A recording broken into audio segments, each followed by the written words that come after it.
What city are we in again? Fruiton, right? Seriously, you have to ask that question? You're the DM. You're supposed to know the shit. I'm just making sure I have all my notes up. Billy, Kevin says Ask that hi. question. You're Hi, the DM. Kevin. Is he watching? He should be watching. Tell him to he's subscribe so probably- he comes number 25. He's probably getting high with some partners or something. That's okay. We're funnier when people Hey. are high. They can just put it on in the background and walk away. That's right. I don't care. They would probably have it on in the background while they're getting high and having sex. If And I know they're Kevin, laughing at Also, our. okay. I'm All not. that matters is that somebody's streaming it. It doesn't even matter if they're watching it or they're in the same room or the same house. Just turn it on. Yeah.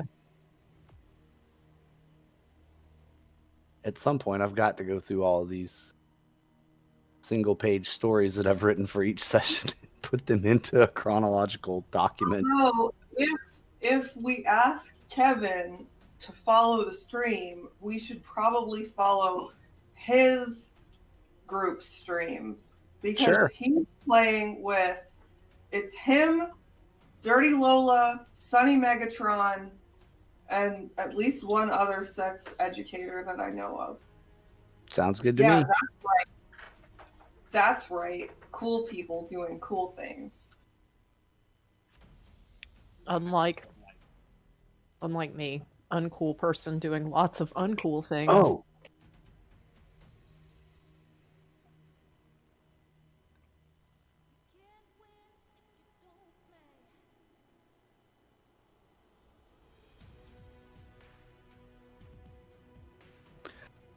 All right, say the word, Stream Master, and we're all yours. Okay. The word. The word is the word. Final countdown. Ugh. I was just on the Twitch channel, and it's giving me a notification to watch the Twitch channel, which I'm going to pull up on my phone and mute so that Put it on cell. sounds good. It's less like tinny than your other one.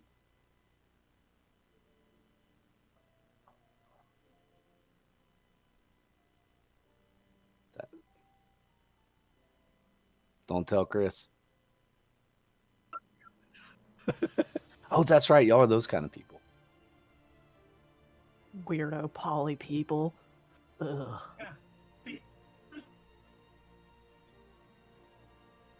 Well, still.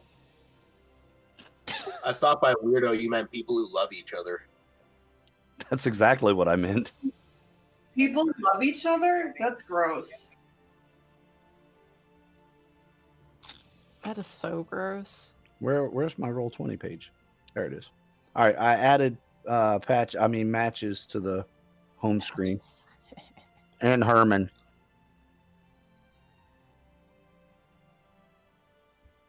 All right.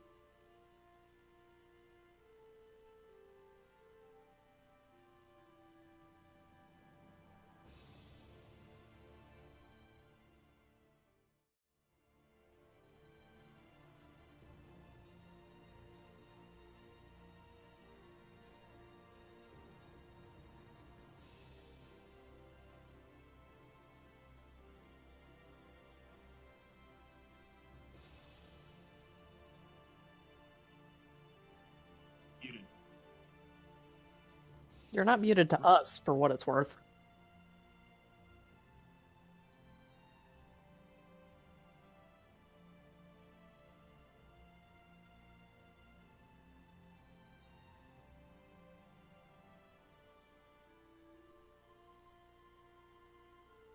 There we go. I bet you guys can hear me now. Let's start that again. Hello, everyone, and welcome to tonight's episode of the United Adventure Company's Welcome Home campaign. I am, for what it's been described as, is your stream host. I am RB Plays. The character I play is Vale. We are joined by the rest of our merry band of misfits tonight. We also have a new character. We're going to give them a chance to introduce themselves here in just a few minutes. Sorry about the audio there for a minute. I I forgot to change this to a different microphone because as those of you who follow my other channels, what was that? Somebody's watching an Arby's commercial. Who was it?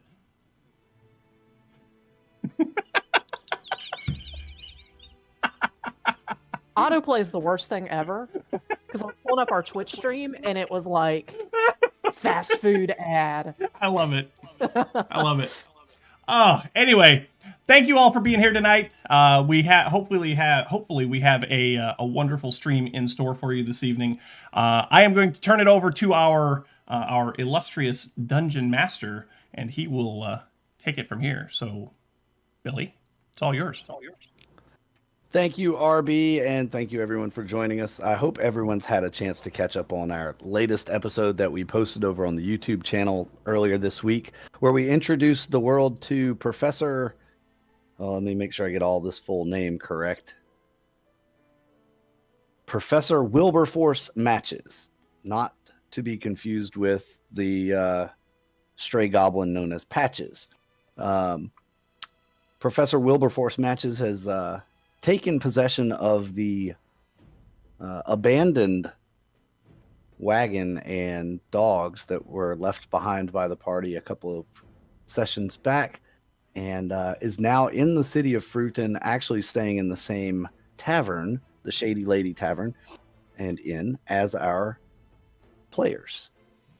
So when we last left our players, they were in the Shady Lady, getting ready to go to bed and take their long rest.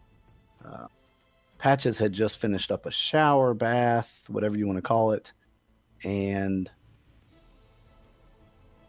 was heading back down the hall to go to bed. So here's where we last left off. I think there was a little conversation about how you all wanted to get into the temple area the next day, but nothing was ever decided. Is that correct? That is pretty much correct, I think. Yes. Furbolg has been thinking, though. Okay. Do we want to call it the night, or do you want to share this conversation during the night before you go to bed? I think the night before. Okay. Go Seems right like ahead. it. So, refresh my memory here. Did we decide that people are filtered from the temple / the entrance gates by being chaotic or by being evil? Chaotic. Mm-hmm. Okay. So, Furbolg, being a keen, inciting person that he is, Mm-hmm. can identify that. Is it just... Who's chaotic? Is it Sariel and Vale? Do you really have to ask if I'm chaotic? I know you're chaotic neutral because you play chaotic neutral bingo and win. Yep. Is anybody else chaotic? Mm-mm. Just me. Yep. Just me and Okay, sorry. so I said, is Sariel chaotic? And you And- didn't say anything. And they raised their hand. I raised Oh. my hand. I'm looking at literally 7 windows at the moment. Okay, but I also am trying not to talk over other people because I am a nice person. Expletive. Moving on. Next. Okay, Yeah. so Moving right along. we have 2 people who can't go through the front door of the church, temple, whatever, and we have 3 people who can just walk right through the front door. Allegedly. Yeah. Allegedly. Okay, Wayne.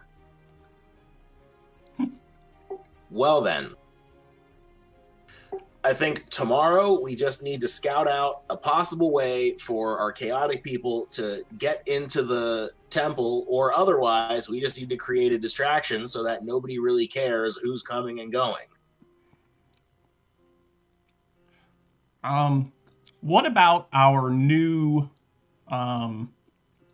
roguish friend that helped us get into the city? Did we ask him about anything that might help with this little situation? Yeah, we did. Okay. And he basically said, I think you can get in the same way you can get into the city, which is in the sewer. That's right. Okay. Yep. He told you that there is a water source inside the temple area. Now, do we think that Vale is smart enough to even think about whether or not that water source is going to be monitored or not? I think when the question starts with, is Vale smart? The answer is always no. Is Vale smart? I don't think Vale's very smart. No, Vale's not the smartest cookie. Well, Well, that's because Kitty. he's a tabaxi, not a cookie. I am right. not a cookie. This is going to be a long session. I like cookies, but I am not a cookie. Yeah, it is. If it keeps going like this. Hmm. So I think the conversation that you ultimately had was that you could probably get in the same way you got into the city.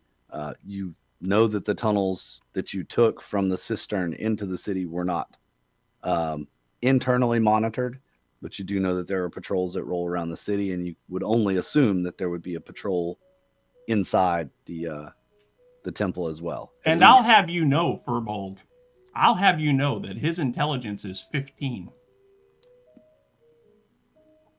How and also why?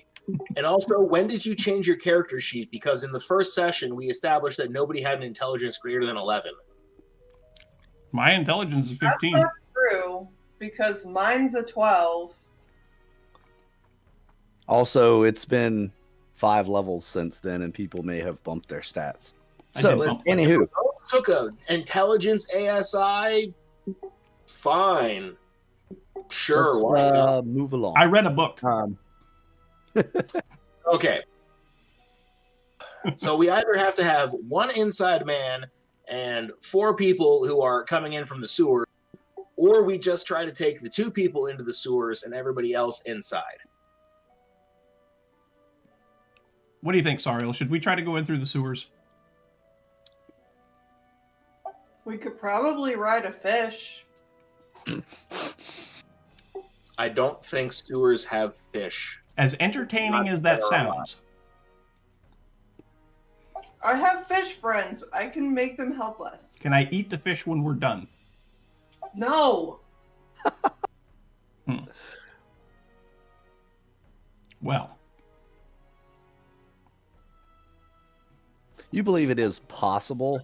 I mean, the water wasn't like super deep. You're not swimming beneath the water the whole way. There were pockets of air from the cistern, mm-hmm. areas where it had to go down to gain speed so it could get uphill, kind of Mhm. things. Okay. What I'm Like saying that. is I'm willing to try. So yeah, Okay. you think it's worth a shot. Okay. Well, I think that's the way honestly, I think that's the only way I'm getting in. I don't know about the rest of you. I'm looking on the map. I see you all are in different rooms. Well, some of you all are in different rooms. Were you I'm- gonna kind of gather together in the same room to have this conversation? Yeah, sure. There, I fixed it. Yeah, I figured you weren't just like yelling down the hallway, but I had to ask. I mean, Professor I'm- Wilberforce, what are you doing while this is on? You hear some doors opening and closing down the hall, and Probably sleeping sleeping. Right on, or attempting to sleep. attempting to sleep. Okay, trying to get that much Quick. needed rest. Start slamming some doors, guys.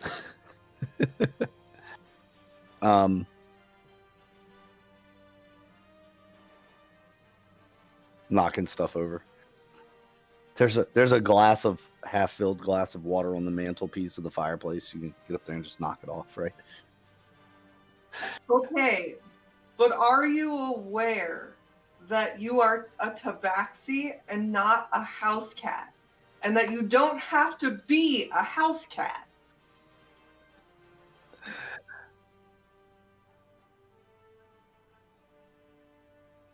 All right, so the plan then is for Sariel and Vale to go through the cistern and everyone else to try to get through the main gate, correct? All right, way to go, Scooby Gang. Okay. Everyone turns in to get their rest. Vale, there. Late in the night, you hear a light tapping on your door as if someone's knocking. Kind of wakes you up.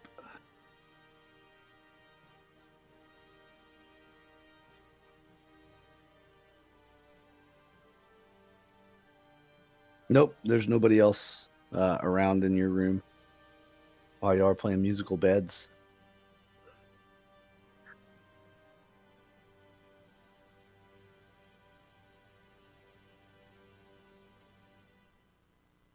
You actually called having your own room last time. Yeah, you called. Nobody wanted to be in the room with Brada and her rotting head.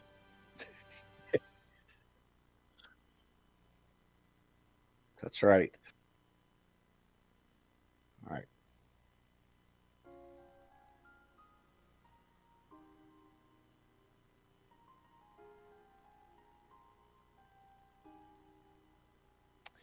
Yeah, you see the bottom of some long robes. You recognize the color looks familiar. They're kind of a purple-like, purpley dark blue, whatever you want to call it.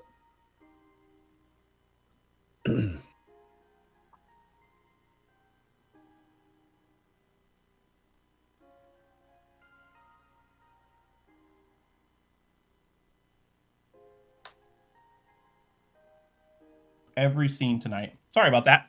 Thank you, Diamond Anvil, for pointing that out. So, I peeked around the room, or peeked under the door. I see these green robes, purple robes, you said, right? Correct. Okay. So, I'm going to cuff my dagger in one hand. I'm going to walk over to the door, and I'm going to say, yes? And you hear from the other side of the door, you hear a familiar voice say, "I need your help." And it sounds like your friend that led you through the cistern area earlier, Rainier. All right. I will cautiously open the door. Yep. And sure enough, right on the other side of the door, Rainier is standing there, waiting for you. He doesn't look rushed or anything. He's just kind of standing there. He's got a stack of papers in his hand. Rainier, hello? Didn't expect to see you tonight. Come on in. What's up? Yeah, thanks. Curious, how are you at documents and I mean, seals? I mean, I'm guessing that I would have used some kind of seals or stuff like that with any correspondence that the warehouse might have had to send out from the orphanage. Yeah. Oh yeah, you're familiar with like official looking documents and stuff. Okay. Seals I mean, and- yeah, I know it. I know a thing or two about them. What do you need? Had this fella come in today. He's got a legitimate salvage, and I just need this paperwork filled out. But my usual guy, he's not able to take care of it, and Oh. was just kind of curious if you were able to take a look at these. I have an original, and then this is, what we need to make it look like.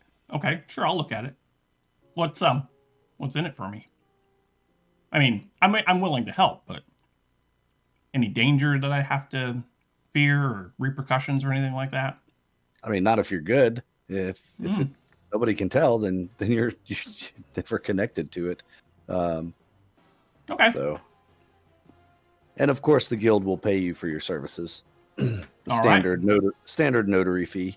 Okay, yeah, sure. So I take a look at the documents. What do you need me to do? Basically, it's just a property deed. That's what it looks like. Okay. And in it is filled out the type of property. It's a wagon and 2 animals. And there's a list of items that are in it. It looks like a traveling merchant's wagon. He just needs to be registered in the city so he can travel freely without interruption and harassment by the guards. So a wagon and 2 animals. Does it say what Yeah. the animals are? Yes, 2 dogs. A wagon and 2 dogs. Am I at all inquisitive about the fact that it's a wagon and 2 dogs?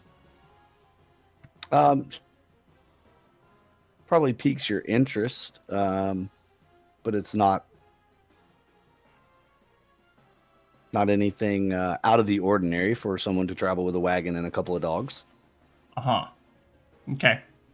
I mean, sure. Yeah, I can certify this. Lights? Stop it. Lights are acting weird on me. And turn them back on. There we go. Yeah, I can certify it. It's fine. Awesome. Thanks. Thank you so much. You do your thing. He's like, here's a seal that we use. It's a seal of the city. Okay.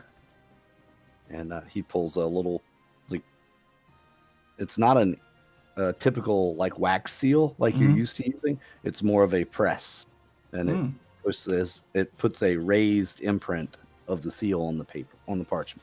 Okay. All right. And he tells you the name, Honorable Carl Keating is the name that you need to sign. KarlKeeting. Is there an example of the writing? Yes. Okay. So if you have a forgery skill or forgery kit, you can I do not have a forgery kit, but I believe that would be. I believe that would be like a deception roll, wouldn't it? Yes. Yeah, you can use your deception for that. 16. He looks at it and says, I think that'll work for most people, unless Carl himself looks at it. I think that's pretty good. Okay. Thank you, Vale. My Sorry pleasure. to wake you in the middle of the night. This guy came in, and I just have had trouble finding something. Oh, I wasn't asleep. I was watching the corners for mice. It's fine. Oh, okay, great, wonderful. All right. Well, you have a good night, and he hands you 5 gold, and says thanks for your time, and he leaves. You're very welcome. Is anybody else burning the midnight oil? Nah, I'm asleep.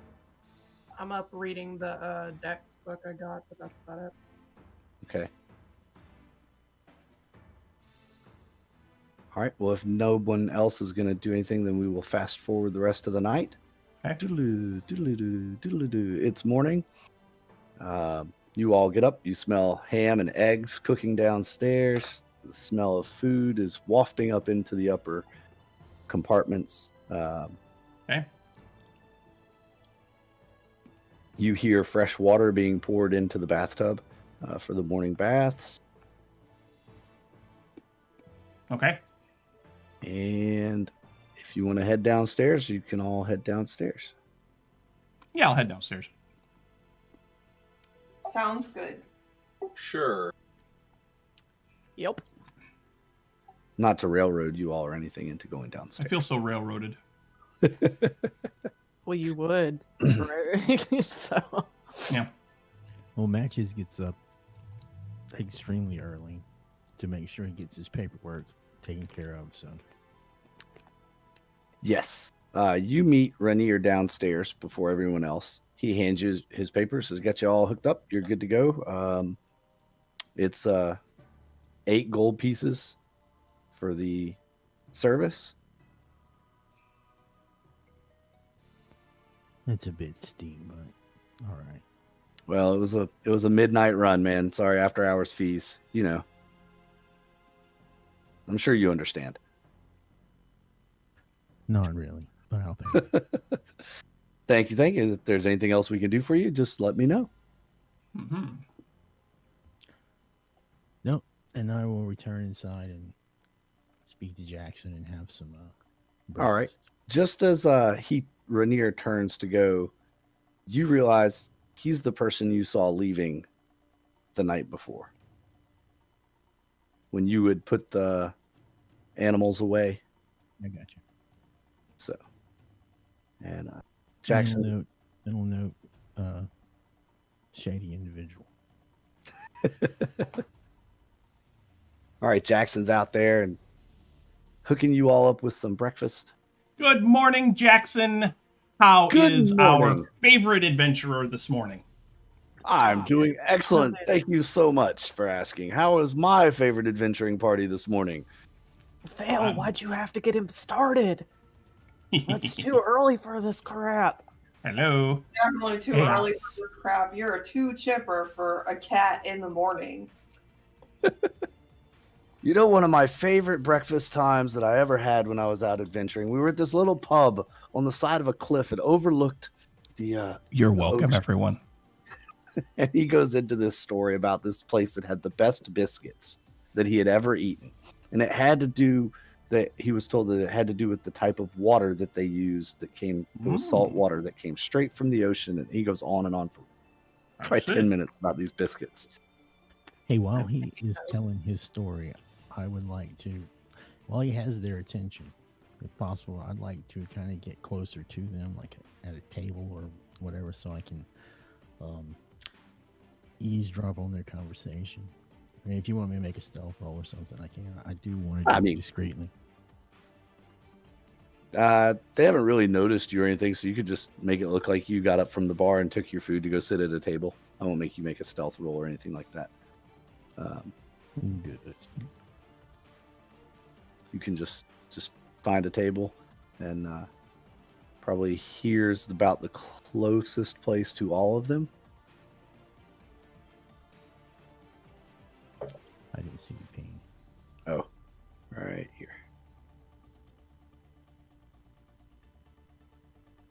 I'll sit on the other side so I can keep an eye on the half-orc and that sword. Okay. Just want to study it intently while you eat your breakfast. And eavesdrop, yes. Okay.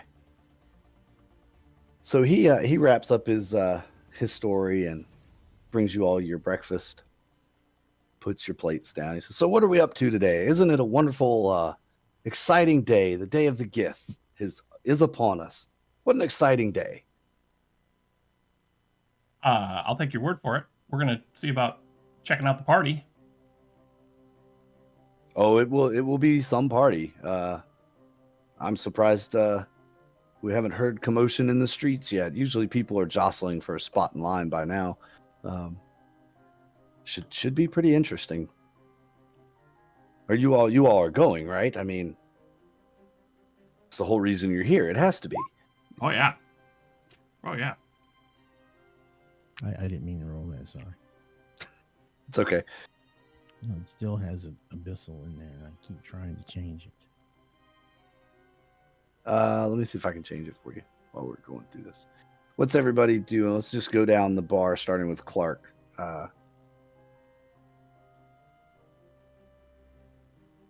As he's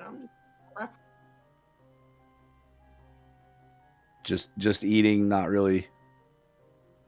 Yeah, it's too early. I'm not really paying attention to anything. Okay.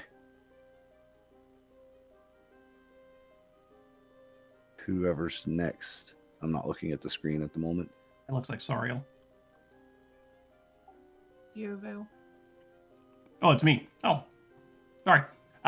In typical roguelike fashion, I'm gonna, without drawing much attention to myself, just kind of peek around the room and see who all is down here this morning. Okay. So like the stretch and cat. Yeah, yawn and always know your surroundings. You know who's about ready to stab you in the back, but stuff like that.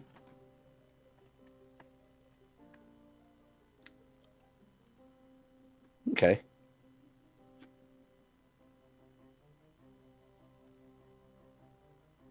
Here I'm working on save changes. Let's see if that saved for you there. Matches.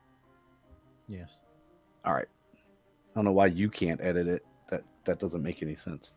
Yeah, you do the stretch and yawn thing and kind of lick your shoulders or whatever as you turn around. looks like fairly commoners this morning. A couple of the same people you saw last night. There's a new individual that wasn't here last night, and at a couple of the different tables. Okay. This guy's here. You've got, looks like an archer sitting here. Just kind of some random folks around. People come in, leave. Okay. Do any sorry, of them I- seem? Oh, I'm sorry. Go ahead. I was gonna say there is another thing on my character sheet. I have observant, which is supposed to give me +5 to passive observation, perception. Passive perception, So it's right? actually an 18 and not a 13. So is that not set to roll correctly? No, on the Passive character sheet under roll. passive perception.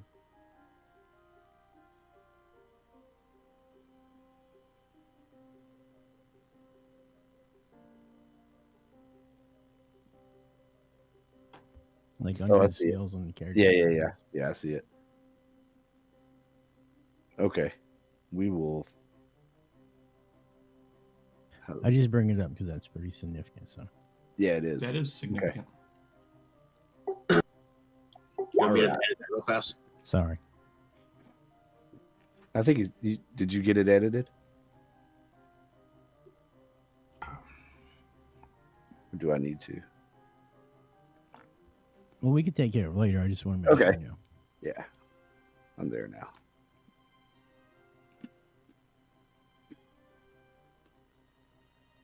It won't let me do that right now either. We'll look at it when we take a break here in a little bit. I got it. Just refresh Oh. your sheet. It's a weird one to edit, but I had to do it on another character before. Okay, thanks. All right. Let's see. If you're gonna do that, Vale, Mm-hmm. kind of look around. Trying to think how to actually make this work. Well, I am actively trying to be nonchalant, so maybe. Yep. Contested roll.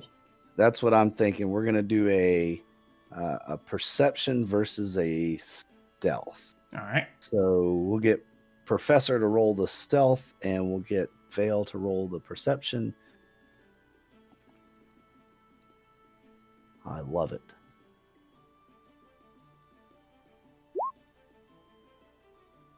I got a 9 again. Vale found something shiny, a sunbeam that reflected off of the window onto the floor, and pounces off his bar stool into the middle of the floor and starts swatting at the sunbeam shining in the window. Sweet. Love it.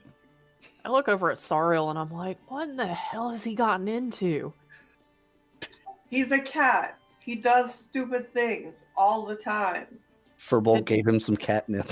I was gonna say, did Clark or Furbolg give him some of that catnip and I just didn't notice? Like, Not yet. Maybe, who knows? He probably like has it stashed on him and like accidentally got a whiff. Much like the CIA in the 70s, I've actually been microdosing Vale every single day that we've been on this trip. Uh-huh. Why would you do that to us, dude?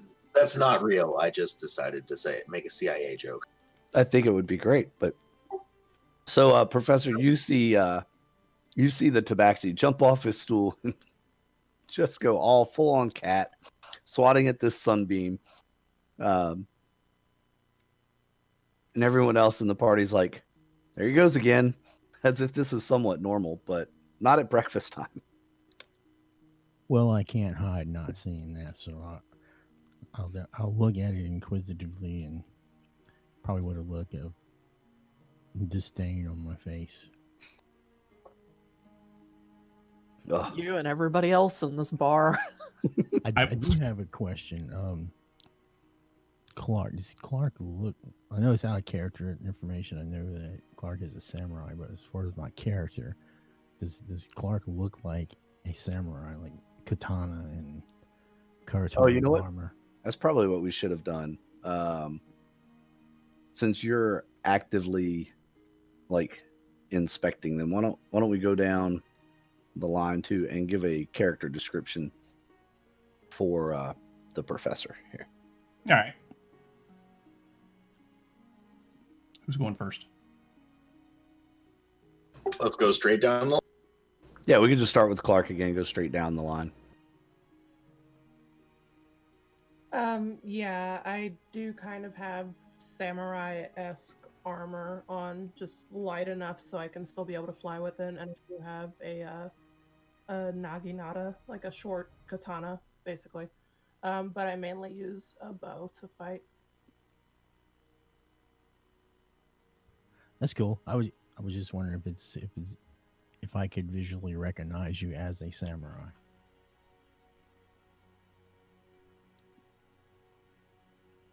All right. Vale is a snow leopard-like tabaxi, so predominantly white. I know the token doesn't show as a white cat, but that was the best token I could find. But yeah, predominantly snowy leopard appearance. No real armor to speak of. There's a crossbow hanging from my belt. I have a pouch that's hanging from the other side of my belt. And I got a couple of daggers that are in kind of like a little crisscross, holster that's right in the back of my belt, just above my tail. Cool.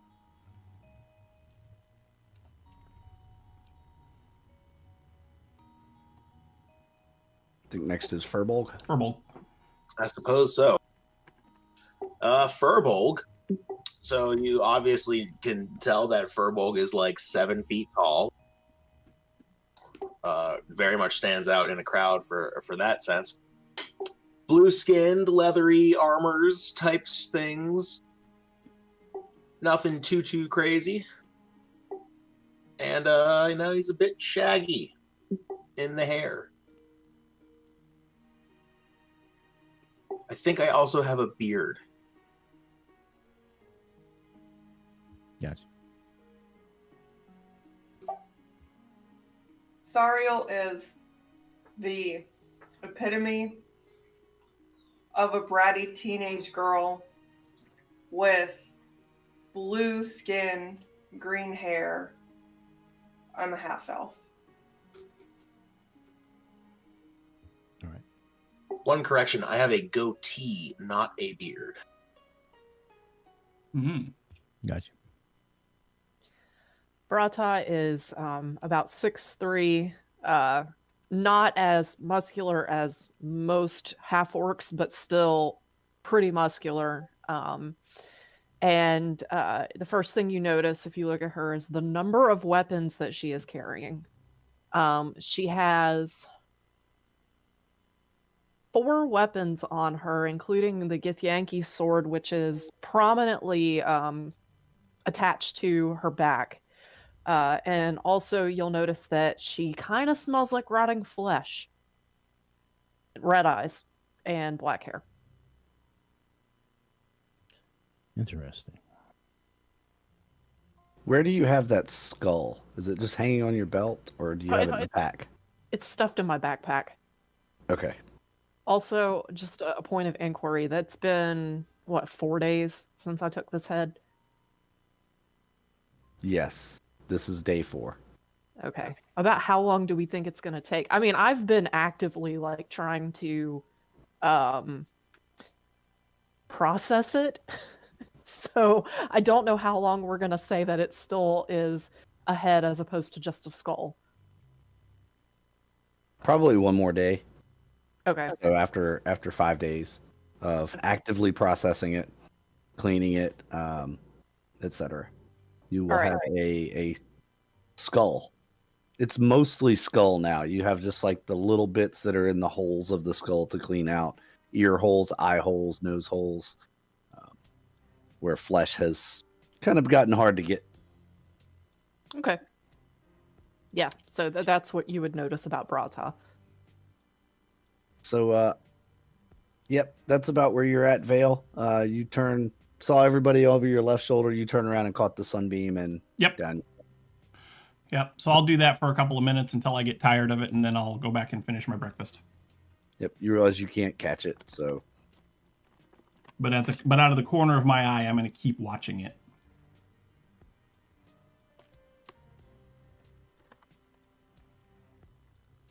just in case it decides to attack you. Yes. Okay. All right. So after that display, it matches. You see our party up there. What's everybody else? Let's see. Okay, it was Furbolg. What are you doing? Anything other than eating and laughing at the tabaxi? Oh, I guess to take some attention away from the random antics of the cat, I should raise whatever breakfast drink I'm drinking. And since I've been studying that Gith book, I think I should say something in Gith that kind of vaguely might be a cheersy thing, but like I could just as easily be saying like taco, like in reality. Like, right on. So you're gonna make a toast because it's Day of the Gith. So you would like to make a breakfast toast in Gith. All yeah. right. Like I think this probably means like hello or thank you or something of the sort. Or yeah, good morning, great day, something like that. But like maybe because I've never heard the language, maybe I mispronounce it and it becomes taco instead of hello or whatever. This totally think has we performance role written all over it. Performance roll all over it, dude. Yep, absolutely. I feel like Mike is just saying that he wants to say taco. Mm-hmm. Taco! Oh yeah. No, because I got it. Taco, Hey, taco, man. oh, I'm rolling in whispers. Hang on. Yeah, you gotta, Oh yeah. roll Did for you us to whisper see me it. a roll? Yeah. It's okay. He rolled an 8. I see it. Oh. Yes, I rolled an 8. We're gonna use the 8. Even better. No, yeah, we'll use the 8. But so Furbolg stands up from his chair and raises his mug and shouts out some incomprehensible word to the rest of you. Matches, you can kind of understand him, but it doesn't make sense. To you, it sounds like he said, "The flowers smell great today." But does it sound anything like Gith? It's very poorly done. But yes, it does sound like the Gith language, but it just doesn't. It's not quite right. His dialect is way off, or his accent is way off. I mean. All right, well, his little red beady eyes get real narrow, and he looks over and he says, "In Gith, the flowers smell extraordinary this morning." So, Furbolg, you hear someone repeat pretty much exactly what you said. It sounded a little bit different, but you hear them repeat it back to you. When you turn around to see who it was. Well, I'll turn around to see who it is, and I guess I'll just cheers at him and say it better now. Okay. Yep, now that you've heard someone else say the words that you just said, you say them back in a much, much better way. And matches, you see the Furbolg turn around, he looks at you, raises his glass, and says it again, but says it correctly. Only it's the flowers do smell awesome today. I just kind of side-eye Furbolg going, what the hell are you talking about? I'll keep speaking in Gith, and I'll say,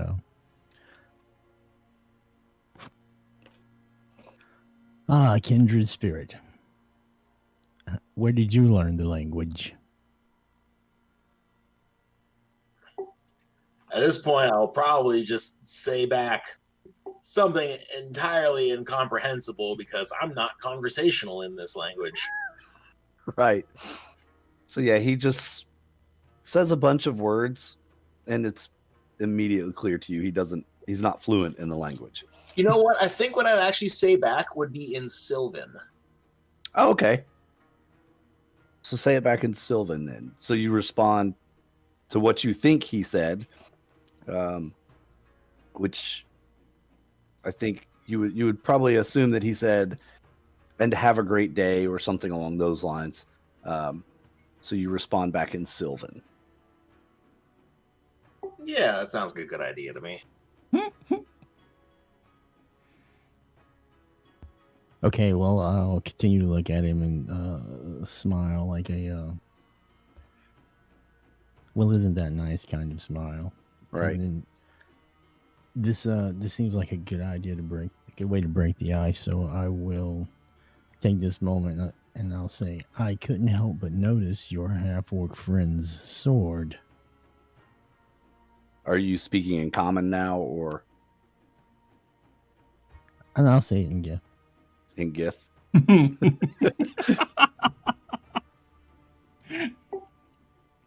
And if it looks like he doesn't understand it, I'll say it in common. Yeah, he just kind of looks at you and it's like, you could see it in it. He's trying to figure out the words. Like some of them sounded familiar, like he thinks he knows what it is, but he's just going through piece by piece and he's not putting it together. So you repeat it in common and Furbolg. Go ahead and describe yourself, Matches. I did it, and I swore I wasn't gonna do You it. did it. You I did it. anyway. All right, he's about 3.5 foot tall, greenish skin, little red beady eyes. He has scale mail. He has lots of little tools and a tool pouch on him. He wears these goggles on his forehead. He has a kind of almost comically oversized gauntlet on his right arm, which goes up to like a pauldron on his shoulder. And then has like various colored little stones and engravings on it. And on his belt, he has a collection of wands that look a lot like probably since it is Forgotten Realms, you might recognize firearms. It kind of looks like a firearm, but there's no trigger mechanisms or anything on it. It's more like wands. Okay.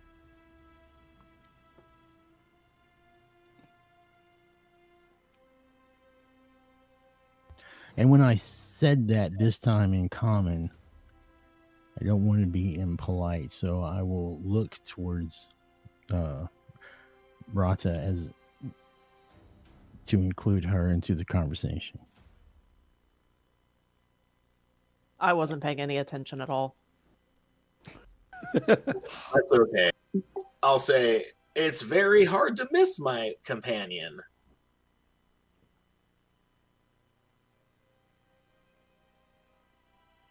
Well, I'll say I'm very interested in your sword. A little louder.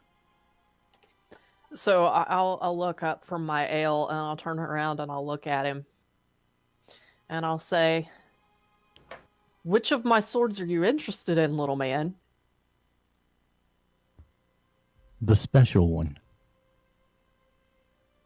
And I just kind of stop and I'm like, but all of my weapons are special. No, that's not what I did. The big one. Is that the one you're asking me about? Yes. Well, I got this by fighting an undead who was supposedly the greatest warrior of his time.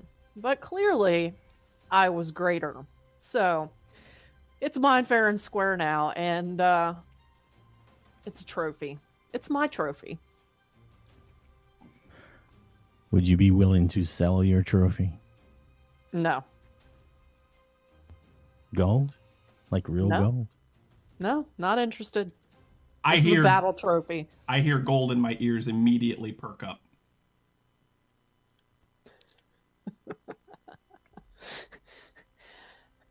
And Of course they do. little man, why are you so interested in this sword? I'll look around. I'm sorry. I don't see a little man anywhere. And I just kind of shrug and turn back around and start drinking my ale again. All right. I'll stand up from the bench and actually walk over there. I'm interested because I like to collect antiques. Oh, that's nice. Not one for conversation, are you? Not particularly. At this point, I kind of Well, I'll stand. bother you no further. At this point, I stand up and I walk over to Brada and I say, "Yeah, my friend Brada here. More action than words." And I turn and I look at him and I'm like, "What are you saying, Catman?" I'm trying to get somebody to start a fight with you so you can taste blood this morning. And I just kind of look at Vale and I look back at Matches and I just shrug my shoulders and turn back to my ale. Fine, whatever. Vale, Yeah, yeah. Vale, What? we have more important things to do today. Please? I'm not. What? Yeah, sure. Okay. Yep. Okay. All right, well, I see this is not going to go anywhere with Brada, so I'll just change the subject now. I'll say, well, what brings you to Day of the Gift? I see that you've at least been making an attempt to speak the language. Oh, we just happened to be passing through today, and surprise!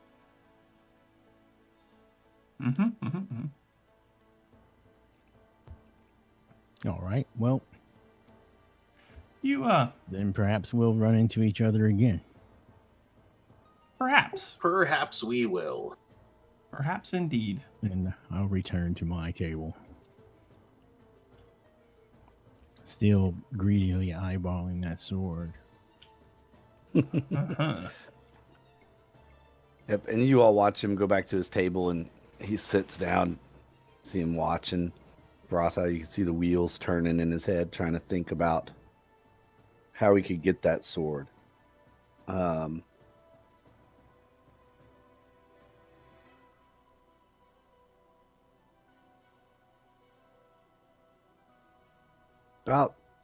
Let's see. Everybody make a perception roll. Oh, for fuck's sake. Furbold, come on, really? A 20? Yeah, I basically specialize in perception. I know. I'm just messing with you. Apparently that beam of light made an aggressive move against me again. Ooh, I got a nat 20 with my -1. All right. Pretty much everybody. Wait, did you? You did attack the beam of light I again. did. I did. I critical failed again. Everyone except Vale. You hear dogs barking, and it sounds like a familiar bark. Would I recognize that, being that I kind of speak with animals, like, always? Well, and you've spent enough time with this particular dog that you recognize their bark. You, Clark, and Brata know immediately, and well, Professor Matches would know it because he's most recently familiar with it. But So, 18 and up, you recognize the bark as Mr. Fluffers. I'm immediately investigating this turn of events. Yeah, same. It Yes, sounds yeah. like it's coming from out back. considering they're my dogs, I'll go check it out. And I turn and look at Sariel and I'm like, I thought they left Mr. Fluffers out in the woods. I am aggressively attacking the shit out of this beam of light. So, y'all want to go out the back and go check out the barking? Is that what you're doing? Yes. Yeah, bruh. All right. I'll look at I'll him. follow. Eating my food. Oh, Brata, you're following. I'm gonna keep eating my food and stay where I am because I feel like we don't need all of us to go check on the dogs. Okay. Somebody needs to make sure that Vale doesn't kill himself on this beam of light. Good point. Good point. All right. So the three of you get up, and Professor Matches, you were about to say you were going to do something else or additional. No, I was going to go as well, and if it looks like they're going in the direction that I'm going, like towards the back, I won't say anything, but I'll look at them like, where are you going? Yep. It looks like they're all headed out this back entrance as well. They get up and start heading the way of the bark. Let me remove him. Do you follow out or? No, I'm going to the dogs. All right. So you get out there. You all get out there, and Mr. Fluffers and Herman are barking at a cage of rabbits that has been set down in the back by a trader. They are wanting to chase and play. It looks like Mr. Fluffers is just bouncing around. He looks happy and healthy and fuzzy. I'll run over to him and say, no, bad, sit. Okay. And I'm sorry, did somebody just call my dog bad, and did I overhear them? I Yeah. said it very loud. He said it very loud. You see the goblin come running out. As soon as he sees Mr. Fluffers and Herman barking, he runs over to both of them. Sit! And you see he has a stick in his hand, and he's pointing the stick at him. Sit! And the Dalmatian sits immediately. But Mr. Fluffers is not. He's not responding to your commands. I whistle and call Mr. Fluffers by name.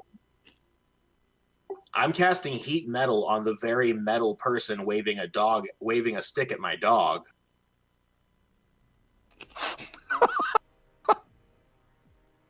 And I look over at Furbolg and I'm like, I thought we left them in the woods.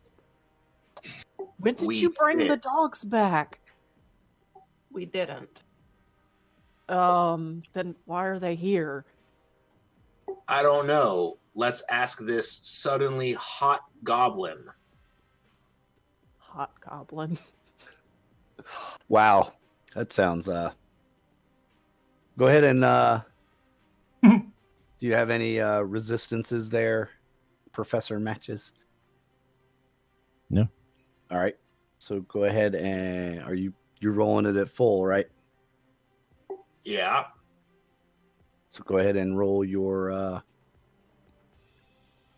damage on that. I don't know why it's not rolling the damage. Because you posted as a for description only. Yeah, I know, but I also have it as an attack, and it's not doing that. Oh, well.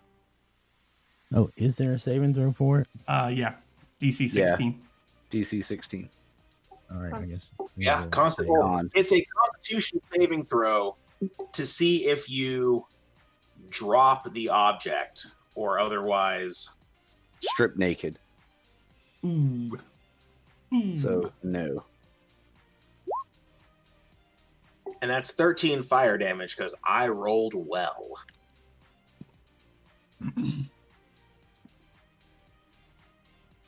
Do I know that was him? I mean, I'll drop the wand. No, it's on your armor. All right. Yep, he Then capped it on your he'll armor. So He'll start jumping around and taking it off. What the?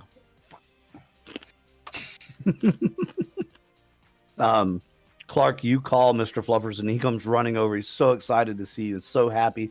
He jumps up on you, starts licking your face, and then stops. And kind of like does the licking thing to clean his tongue off, and then jumps back on you. He runs over to Brata and headbutts Brata in the leg. Oh, good boy. And I pet his head. Furbolg, you I take it are intently watching the goblins strip down to their nothings. Yes. This is going really weird. Which by the rules should take about 5 minutes, I think. Something like that. Yeah, Some it's gonna ridiculous take a amount of- minute to get all that hot armor off. About this time, I stop attacking the light beam, and I look at Sariel and I go, "Where'd everybody go?" The dogs were barking. You got too caught up in the light beam again to pay attention. Dogs? So I'm staying here to make sure you don't kill yourself on accident. Dogs? they- What dogs? We don't have no dogs. What dogs? Really? We have 2 dogs and a cart. We ain't got no dogs. Don't you remember your stupid FedEx idea where we go run around and FedEx doesn't have anything to do with dogs. okay. Do you remember the cart? I remember a cart, but we left that in the woods. Yeah. It might not be in the woods. So everybody else is checking on it. Wait, the cart may not be in the woods? Oh shit. And I go outside. I'm gonna follow him, shaking my head. All right, you all get outside, and there you see a mostly naked goblin with some very, very bad burnt hair smell going on. You see Furbolg, Clark, and Brata all petting Mr. Fluffers and telling him he's such a good boy. And Herman is sitting there under the shed, just nice and attentively in a full sit. And he's looking at the stick that the goblin dropped. So that's what you all walk into. Do I see the cart? No, the cart is nowhere to be found. There's basically like a little shed Okay. out behind the tavern where people leave their domestic pets Okay. or small animals that might disappear, so they give them shelter there and not in the main stables. All right. You get stripped down matches, and what do? You know that it was one of these folks because they're the only people around here that there's nobody else really around. All right. I know one of you did this, and unhand my animals immediately, or I shall call the Modrons. Bro, I will fight you. Really? Don't test me. This is my dog. Well, our dog, but he's my dog. And I start petting Mr. Fluffers. That is not Mr. Fluffers. That is Albrecht. And it's not like I found him this morning. He's mine. I have the paperwork.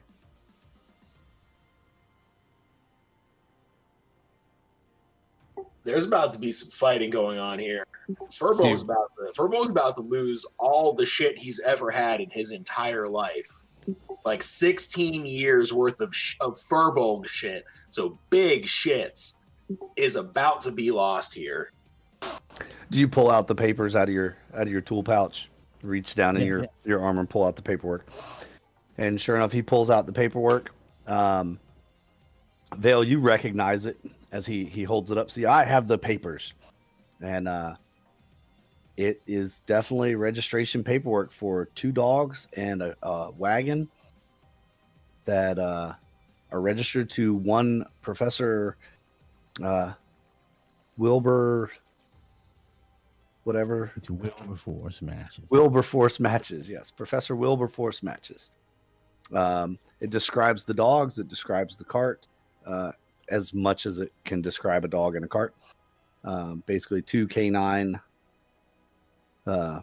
creatures, 1 black metal and wooden cart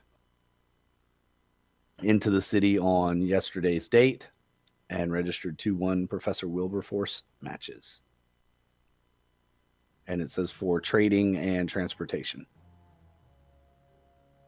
Vale, you recognize those papers as the ones you forged last night. And I am saying absolutely nothing except for, wait a minute.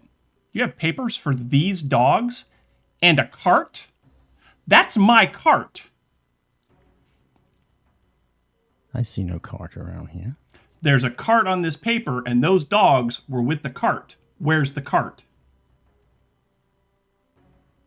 I don't believe I like the insinuations you're making. Let's go talk to Jackson. He can clear this up. Sure. We'll go talk to Jackson. Where did you... Yeah, we'll go talk to Jackson. That's fine. In the back of my head, I'm thinking, I know these papers are forged. I need to come up with a plan to prove that they're forged, but not who forged them. All right, Clark, what are you doing with this? Are you going to let them just go back inside? Furbolg, Clark, Brata, and Sariel. I'm gonna follow them. Can we bring the dog and the bowl or no? If you try to, the bark hands are going to say, nope, sorry, we can't have animals in here. It's against the food codes, food laws. They won't allow animals in a eating establishment. They'll call them Odorons. I'll pick up my things, and then when we're in the door and they're not letting us in, I'll start to yell for Jackson to come outside immediately. Okay.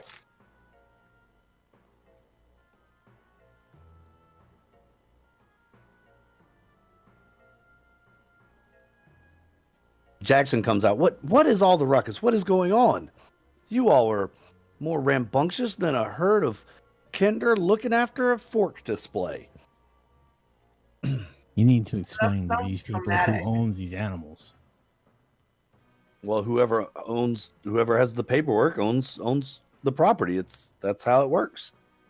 I have the paperwork. You had it filed for me yesterday, remember? That's correct. When you came into town, you asked if I could help because the notary was closed, and I took care of it for you. I remember that. It did happen. It was shortly after you all went upstairs. The wonderful professor here came in, good friend of mine, known him for years and years and years, and yeah, took care of him. Thank you. So, is there a problem? The problem is they're our dogs. Do you have paperwork to say that they're your dogs? Because that's what's going to matter.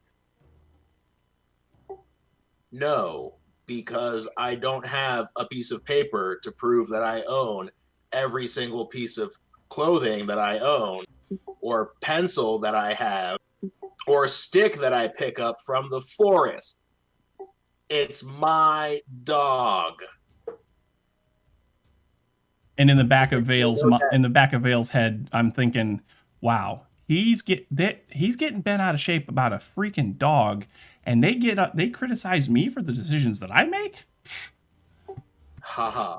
You will notice that as Furbolg got angrier, it went from our dog to my dog. Yes, notice that. Yeah. Picked up Yes. on that.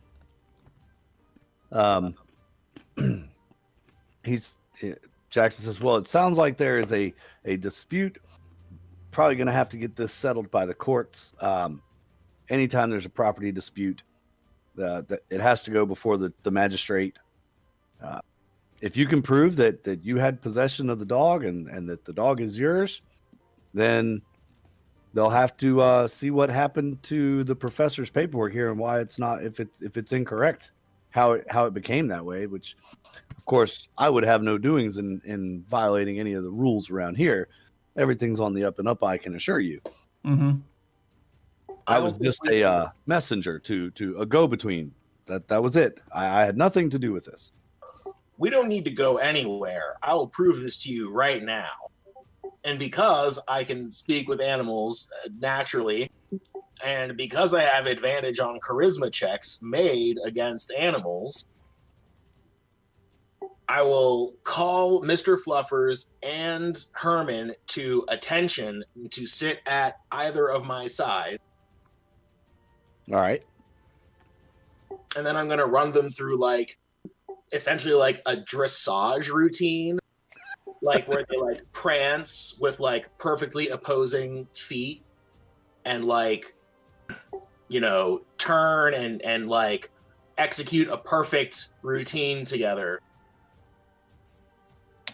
And then I'll ask this soon to be pile of meat if he could do the same thing. No, but that is quite impressive. However, it doesn't change the fact that I have legal ownership of these animals. Under my breath, I kind of mutter, but just barely out loud. Wouldn't be so sure about that. When does the activities of the Day of the Gift start? You all see a lot of people heading towards the main temple area. It is getting to be pretty good on in the morning, mid-morning time. The activities are set to start right at the midday, is when they'll open the gates and let everyone in. So everyone's heading that way.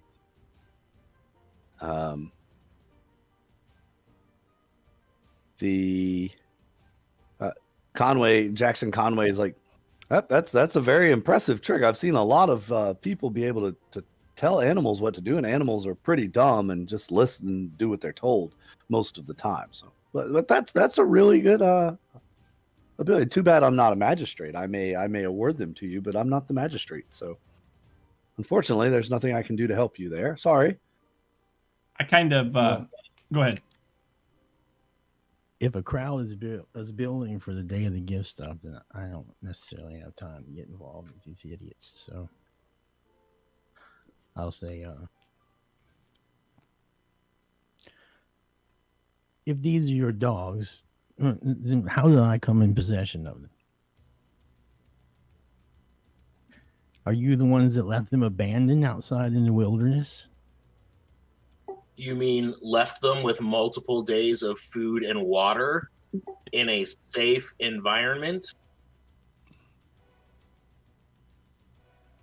It couldn't have been that safe, could it? I don't know. There was no one to protect them. How many people walk upon somebody else's dogs that are clearly domesticated and decide to take them? They were clearly abandoned in the wilderness. I waited for at least an hour. I called out. There were signs that whoever may have owned the wagon was in a scuffle and possibly died. You're correct that somebody did die. The last person to threaten my dogs. You keep saying your dogs.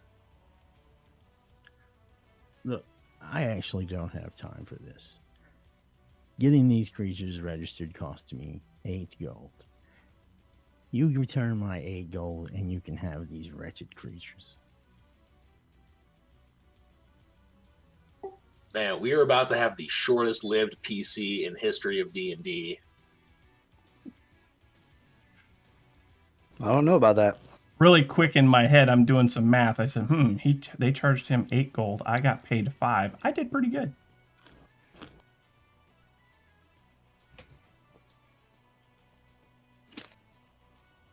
We can afford to give him the 8 gold to get him to leave us alone. I think we should do it. Clearly. Let us have our dogs back. Why not? Seems reasonable to me. It's easy enough. Yeah. You can even keep the cart. We Whoa, just want our dogs whoa, back. whoa. Hold the phone. Nobody's keeping my cart. It's not your cart, it's our cart. And we agreed that we're going to give it to this little man so that he'll give us our dogs back. We agreed, clearly. We didn't agree on anything yet, Brata. Hold yourself. Hold on. At this point, I kind of get Jackson's attention and kind of whisper at him, I need to talk to, what was the guy's name? Is it Roland? Rainier. I need to talk to him. Like, where can I find him? And also, I need to get to someplace. Sariel and I need to get someplace where we can get into into the water system so that we can try to find the entrance into the place thing. Yep, that temple. That's it. The word I was looking for was temple. Right. This is the well's out back if you need some water. Gotcha. Perfect. Behind the Understood. shed. Yep. Understood. That's right where you all came up. As Yep. for Rainier, he could be anywhere in the city. Most likely, though, he's in the arts district. He tends to hang out over there. Something about he likes the company of the people, philosophers and artists. They've never been my type. Granted, Well, being highfalutin. being an adventurer such as you are, there's not much adventure in the arts. No, and also the money's not great over there. Those people don't tip well. Mm. That's why I opened this tavern here. There's another tavern over there, but it's not nearly as nice as this place. Even though they think I and understand. it's private. You have to have a membership to get inside. Who makes you have a membership to get inside a tavern? Mhm. That's just ridiculous. And they call it the Adventurers Club. Oh. Whatever. Oh. They're not adventurers. You can tell this is really upsetting him. The Adventurers Club, you say? Okay. I'll put some feelers out, but Yeah, best I can do is say it that way. if you see him, just let him know that Vale needs to talk to him about something. I will do that. Cheers. So you're going to pay him for the dogs, and then the wagon thing, I don't know what to do about that. So if my witnessing here is complete, I must return back to my establishment. Is that acceptable to you for now, Furbolg? Furbolg will not be speaking.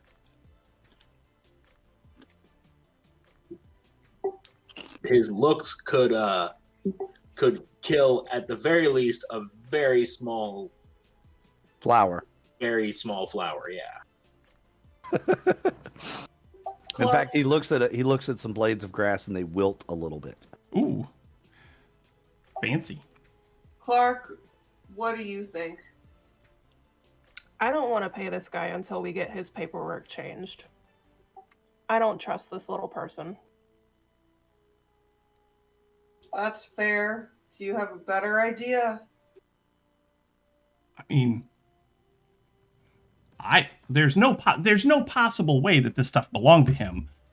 Obviously, his paperwork is a forgery. Obviously.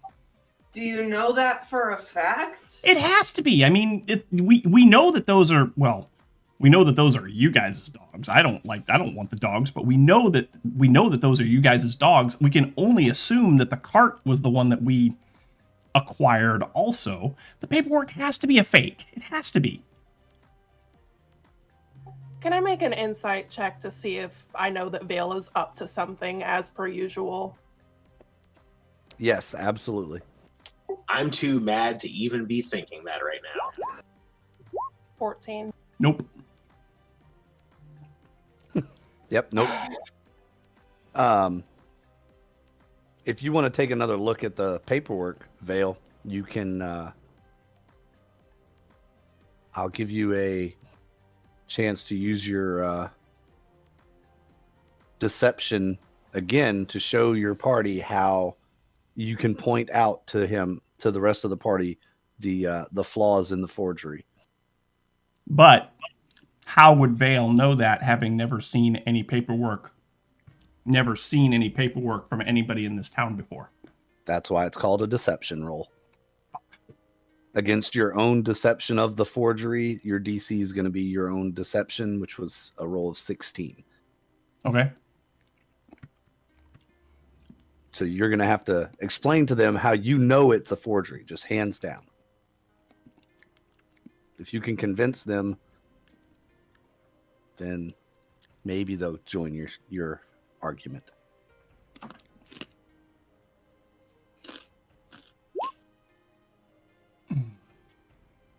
Whew. Ooh. Whew. Matches, Professor Matches, you also hear this. And he starts pointing out all the things that was that make it a forgery, and being the lawful person you are, you can't believe that someone would have forged a document for you and put it in your name and put all that risk on you. You are also extremely upset by this and understand there must be some mistake. This can't be a forgery, but you feel had, and now you are on the same point. You want to find Rainier as well, just like these folks do. No, I don't even know about Rainier. All I know is Jackson is the one that set this up. So I'll look Yep. at Jackson. All right. Jackson, you did me a disservice. I believe you owe me the 8 gold. All I did was call a friend. I had no idea that was a forgery. You assured me that you would take care of this.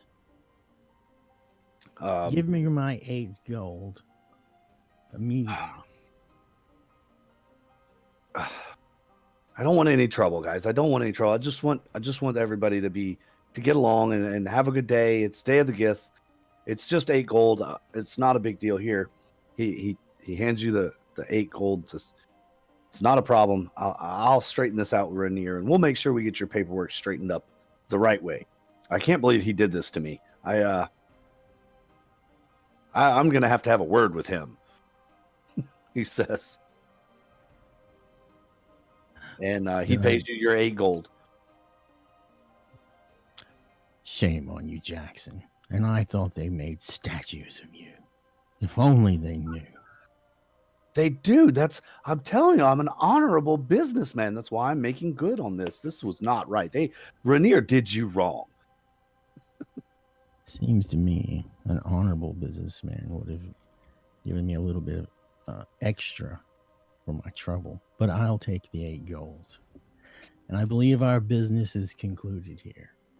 I have things to do.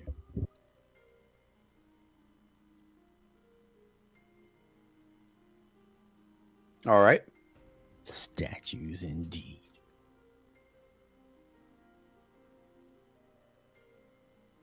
Is everyone satisfied with that outcome of you get your dogs back? Who walked away with the paperwork? It was Vale, wasn't it? Vale still had the paperwork. I think I still have it. Being that it's a forgery, would you want it returned to you, Professor?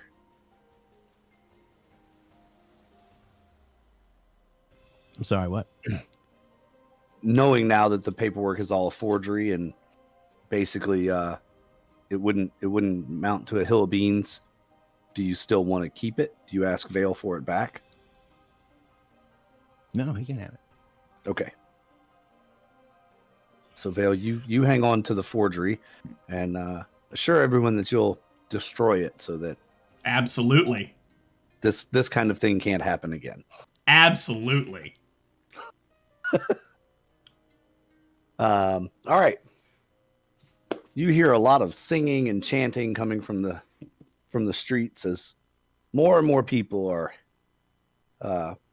parading that way. Firbolg, you're not even thinking about Day of the Gith anymore. You're so mad about this whole encounter. I'm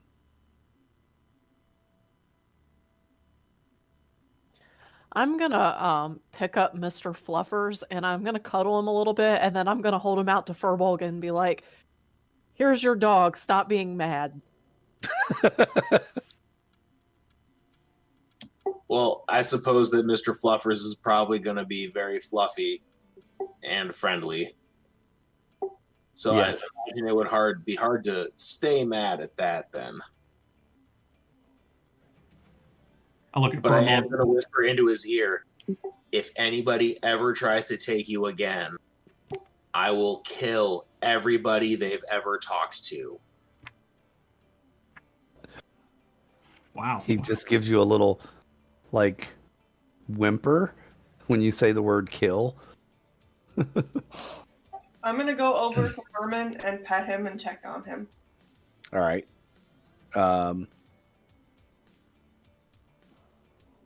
What's everyone else doing? Brata, you did that.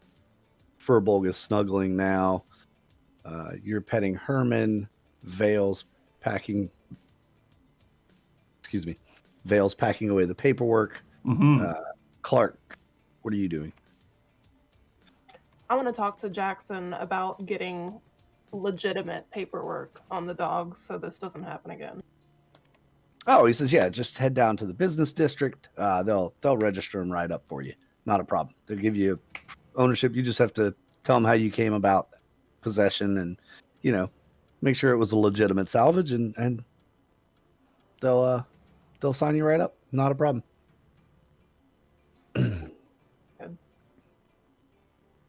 Oh, but before I go to the Day of the Gift stuff, I do want to go to the stables where the wagon is at. And I'll let the individual know who's watching the stables or whatever that it appears there's been some forgeries and some criminal activity with the ownership of this wagon. So they may want to be extra careful who they turned it over to. Oh, very well, Professor. Yeah, well, thank you for that heads up. You came in with the wagon. Unless somebody else comes along with paperwork showing it's theirs, As it turns out, the paperwork that I had was a forgery, and it is still floating around, by the way. So, Oh, interesting. Okay, well, we'll be sure and put a lockdown on this. We won't let anyone just ride out with it unless they can show some true documentation. Then, was it an easy forgery? I mean, yeah. Oh, it was very deceptive. Extremely hard. As a matter of fact, the only way that you'll probably be able to know for sure is if you take it up with the magistrates themselves. Oh, wow, interesting. Yeah, we'll definitely pass that along, and we'll keep an eye out. Thank you so much. And they basically put a giant chain through the wheels of the wagon and bolt it down. Not going to let it roll out of here easily. No problem. I would hate for you to get in trouble. Now, if you'll excuse me, I have things to do. Thank you, Professor. It's always like you to look out for the well-being of others. Have a great day. Enjoy the Day of the Gift. You know what? I'll flip him a gold coin. Right on. He smiles and flip you all over to the outside now. He smiles and waves you a good day.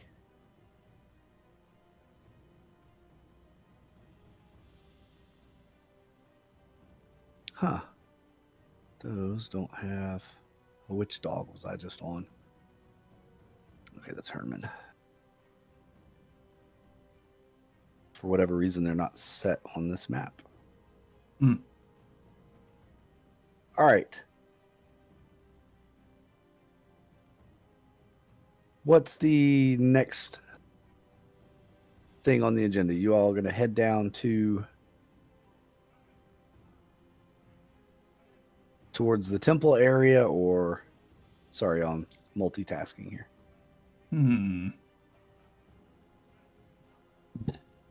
Well, I guess. What time of day is it now? It's mid-morning.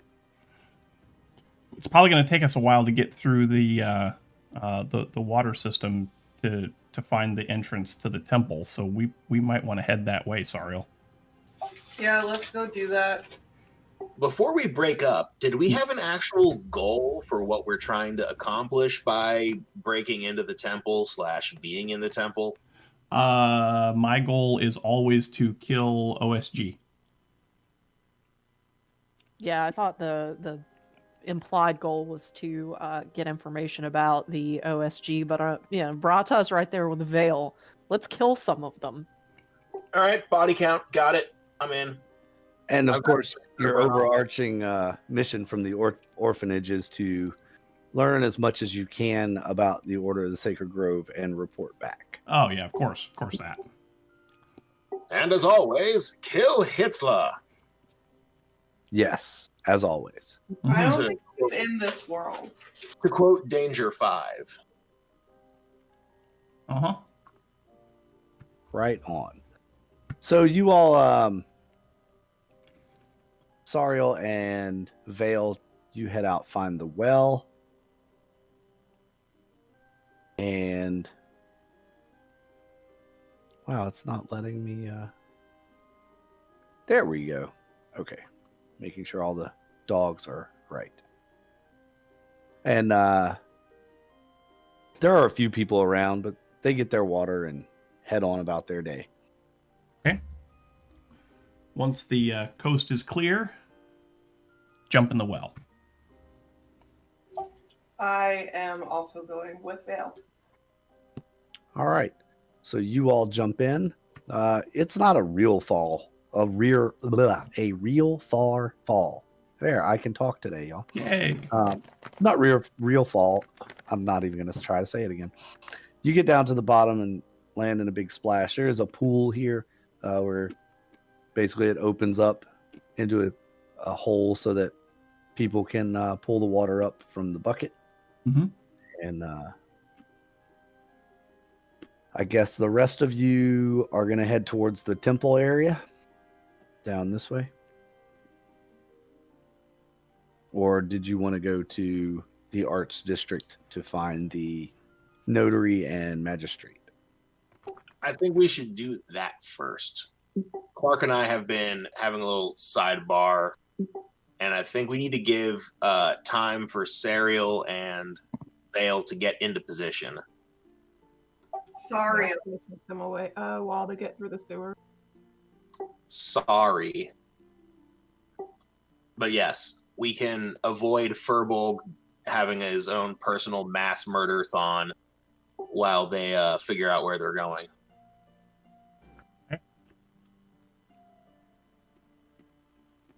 Did you all set up some kind of communication or signal that you would let each other know when you were in position? Of course not. Fantastic. Smart. I mean, I figured we'd just find each other when we get inside. That sounds about like the way you all do things. Professor Matches, what are you doing? All right, just so I understand, I'm here to get into that temple to find information on the city that I'm looking for, right? Correct. So that's what I'm doing. I guess if there's a crowd and lines or whatever that's forming, I'm going to go ahead and get in. All right. So I kind of watch Vale and Sariel go one way and Clark and Furbolg go the other. And I'm just like, I don't know what I'm supposed to be doing here. So then I just decide I'm going to go stand in line. Okay. You see a few people ahead of you. You see your new goblin acquaintance that you met in the tavern standing in line in front of you as well. And I do the thing I always do, and I kind of just like slap him on the back a little too hard, and I go, "No hard feelings, little man. No hard feelings. By the way, I don't care if you get the cart." Oh, no. Fair is fair. If it actually belonged to you, then it's yours. And I kind of lean down and I whisper to him, "The dogs are ours. We just kind of killed the guy that owned the cart. Don't tell anyone." I gathered that, but I don't really care for the beast either. The Dalmatian was the only one I wanted. I would have sold you a St. Bernard. And I just kind of give him a look, and I'm like, "You're not selling me my own dog." Kind of cross my arms and just kind of look at him. I'm like, "By the way, what's your story?" Well, I'm here looking for information on Gith Yankee. Mm-hmm. And your story? Well, you see. And I kind of stop. And let's see here. I'm going to let the dice decide what I'm going to do here. Always a good choice. Oh God, Roth's thinking. Brata thinks with dice. Okay. Oh, Brata thought pretty good. So Brata kind of is about to spill the beans about everything. And then she stops. And she just kind of leans back a little bit and looks back at him and says, I'm here to pay respects to the Gith as well. As you can tell, I know a lot about their culture, where she clearly doesn't know much at all about their culture. Perfect. Well, I didn't say anything about paying them respects, but if that, whatever floats your boat.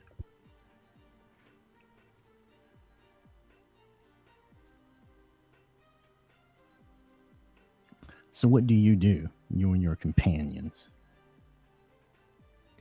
Well, and because I have already decided that telling this new guy too much information is a bad idea, I just say we're just kind of wandering around, kind of just seeing the world. It's not that much of a lie so far. And I'm just kind of looking around kind of uncomfortably because I don't really know what to say to him. Well, if you won't sell me the sword, perhaps would you happen to be a sell sword, a mercenary? Are you asking if I am a mercenary or whether we're hiring mercenaries? I'm asking you personally. How do you make your way in this world? And she doesn't say much. She just kind of looks uncomfortable and kind of shrugs. Well, let me cut to the chase. I have money. I need people. You seem to be strong. And I mean, assume you're good with that sword. Well, of How would course you- I am. How would you like to work for me? I can't leave my tribe. I'm sorry. That's a shame. But I admire your camaraderie. And I just kind of nod. And I am clearly very uncomfortable. By the way, what is that stench?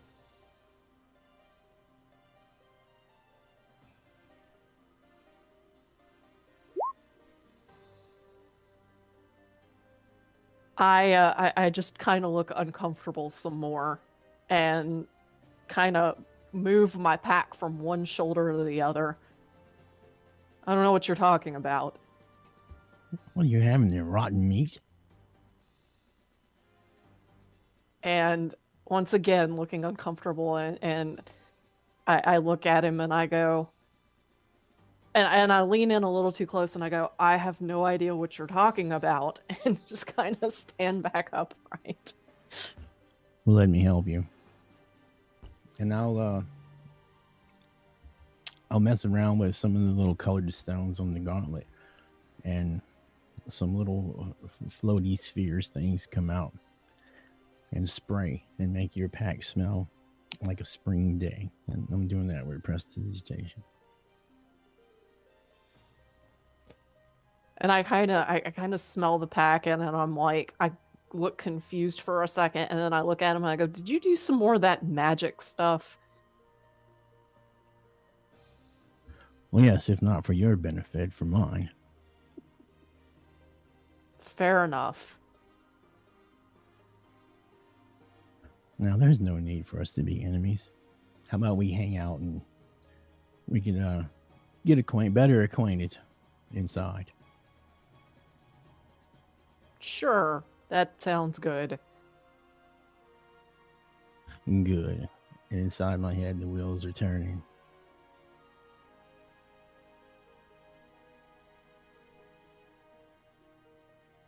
Maybe they'll have funnel cake. Maybe.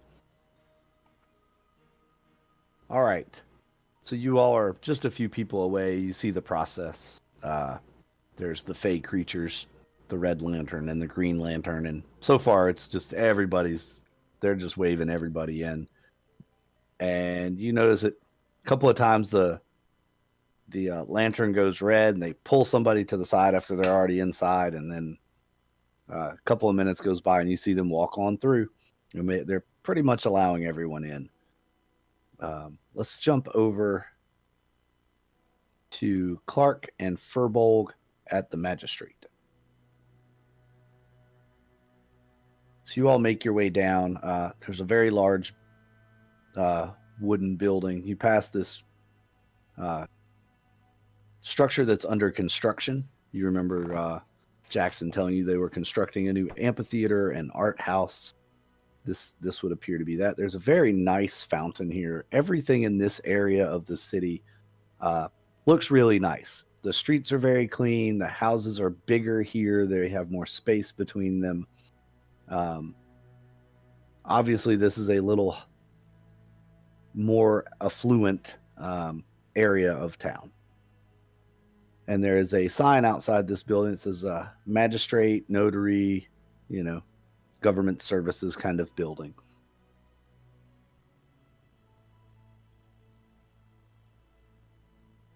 I guess we'll go in.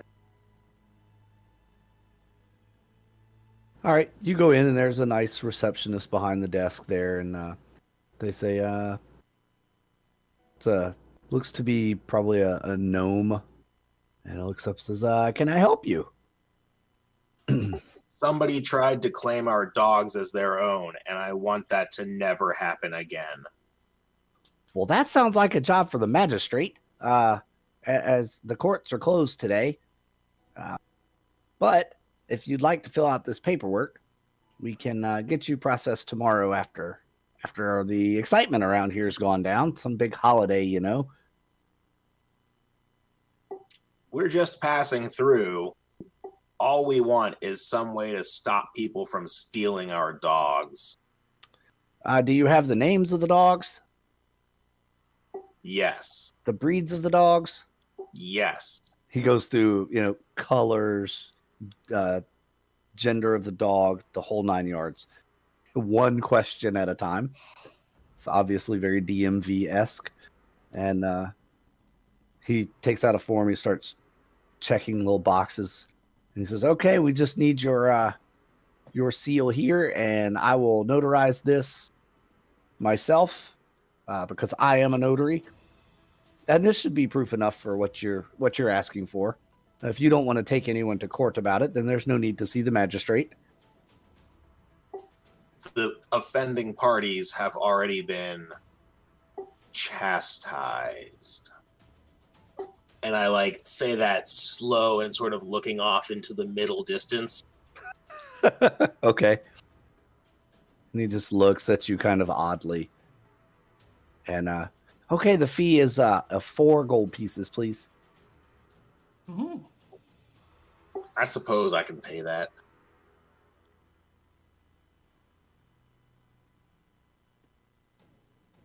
All right.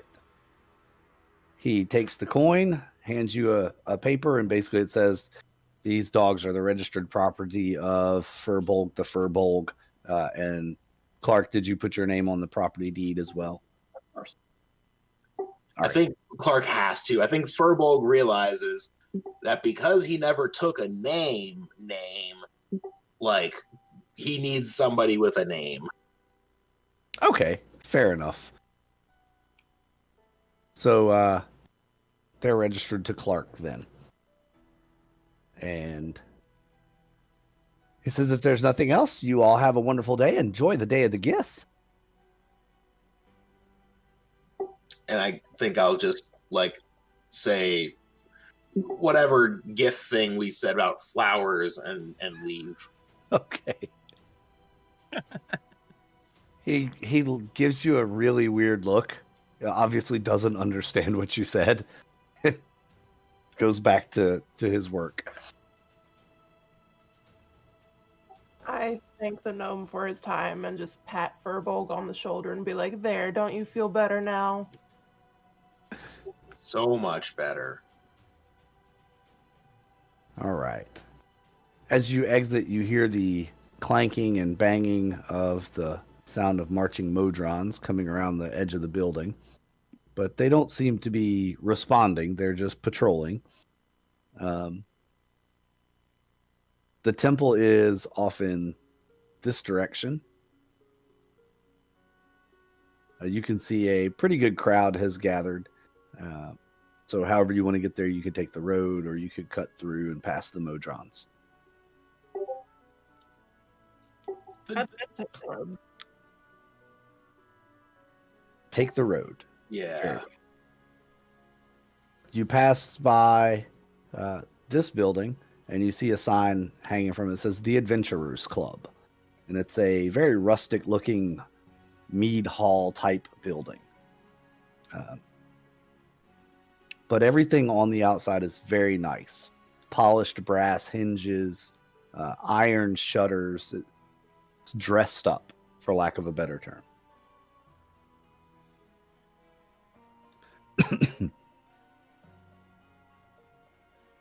Excuse me. The other buildings that you pass by in the area, there's an art gallery, a potter's shop. It seems like there's music coming from everywhere, but nowhere. There's nobody playing music, but you kind of think you hear music on the air, on the wind in this area of the city. Other things that you would find in a higher end area. And you get over this way and you see, about the time you get over here, you see Brata walking and talking with the goblin right as they go into the gates of the temple. And they look like they're having a pleasant conversation, maybe not extremely friendly, but pleasant. Sariel and Vale. Mm-hmm. You have navigated your way through, thanks to Sariel's keen aquatic senses and understanding of the flow of water. You have navigated yourself to the very end of the aquatic system, and you found yourself underneath a very large well. Okay. There doesn't seem to be a rope or a bucket down here, but you can see at the top there's, the wood beam where one is hanging up there. Boy, I wish my grappling hook was done. Dang it.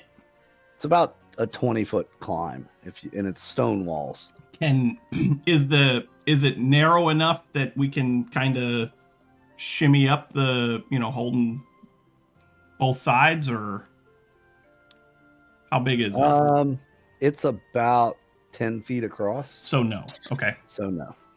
You'd All be right. like hand to hand and foot to foot trying to walk up it. Okay. Mage hand and have the mage hand carry us up. Probably not. Out No, of character, mage hand can't lift that much, but Yeah. what if you use the mage hand to bring the bucket down? Because I'm assuming there's a bucket and a rope at the top, yeah? Yeah, you see that up there. It's just not down in the water. Okay, then I will mage hand get the bucket down. Okay.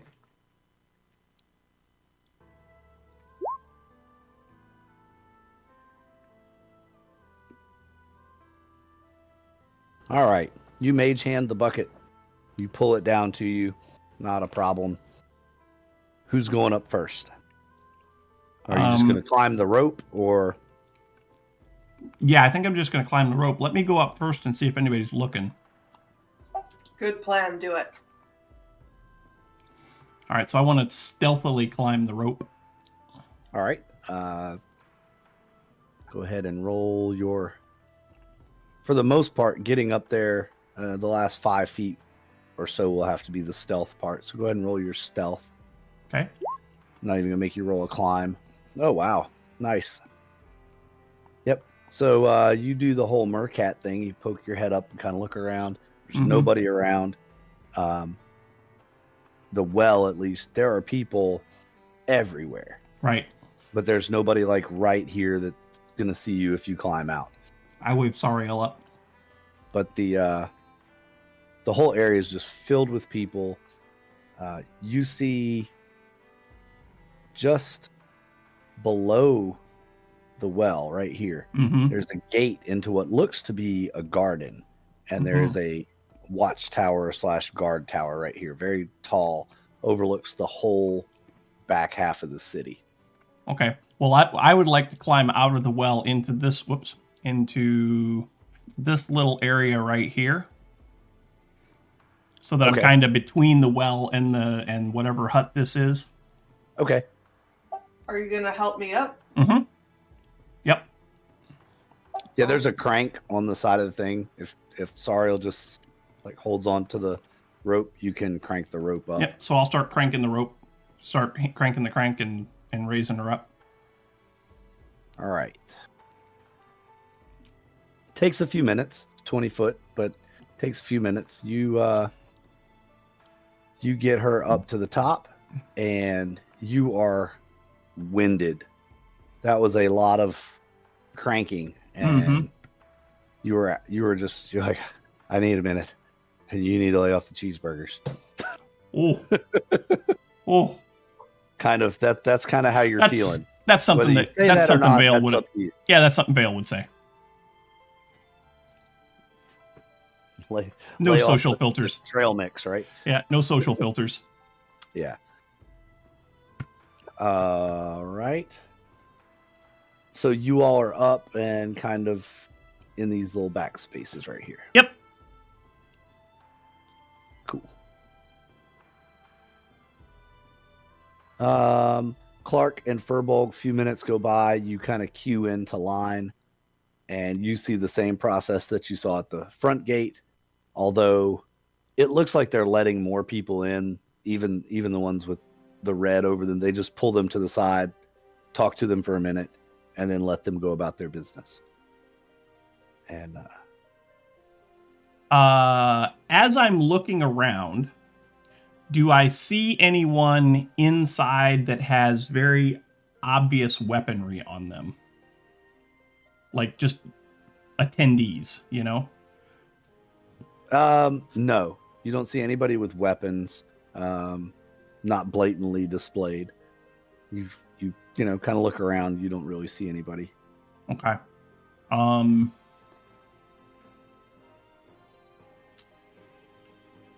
trying to decide if I should try to hide or camouflage my crossbow a little bit. The daggers kind of blend in with the fur on the back of my belt, but the crossbow is very obvious. Yeah. Okay.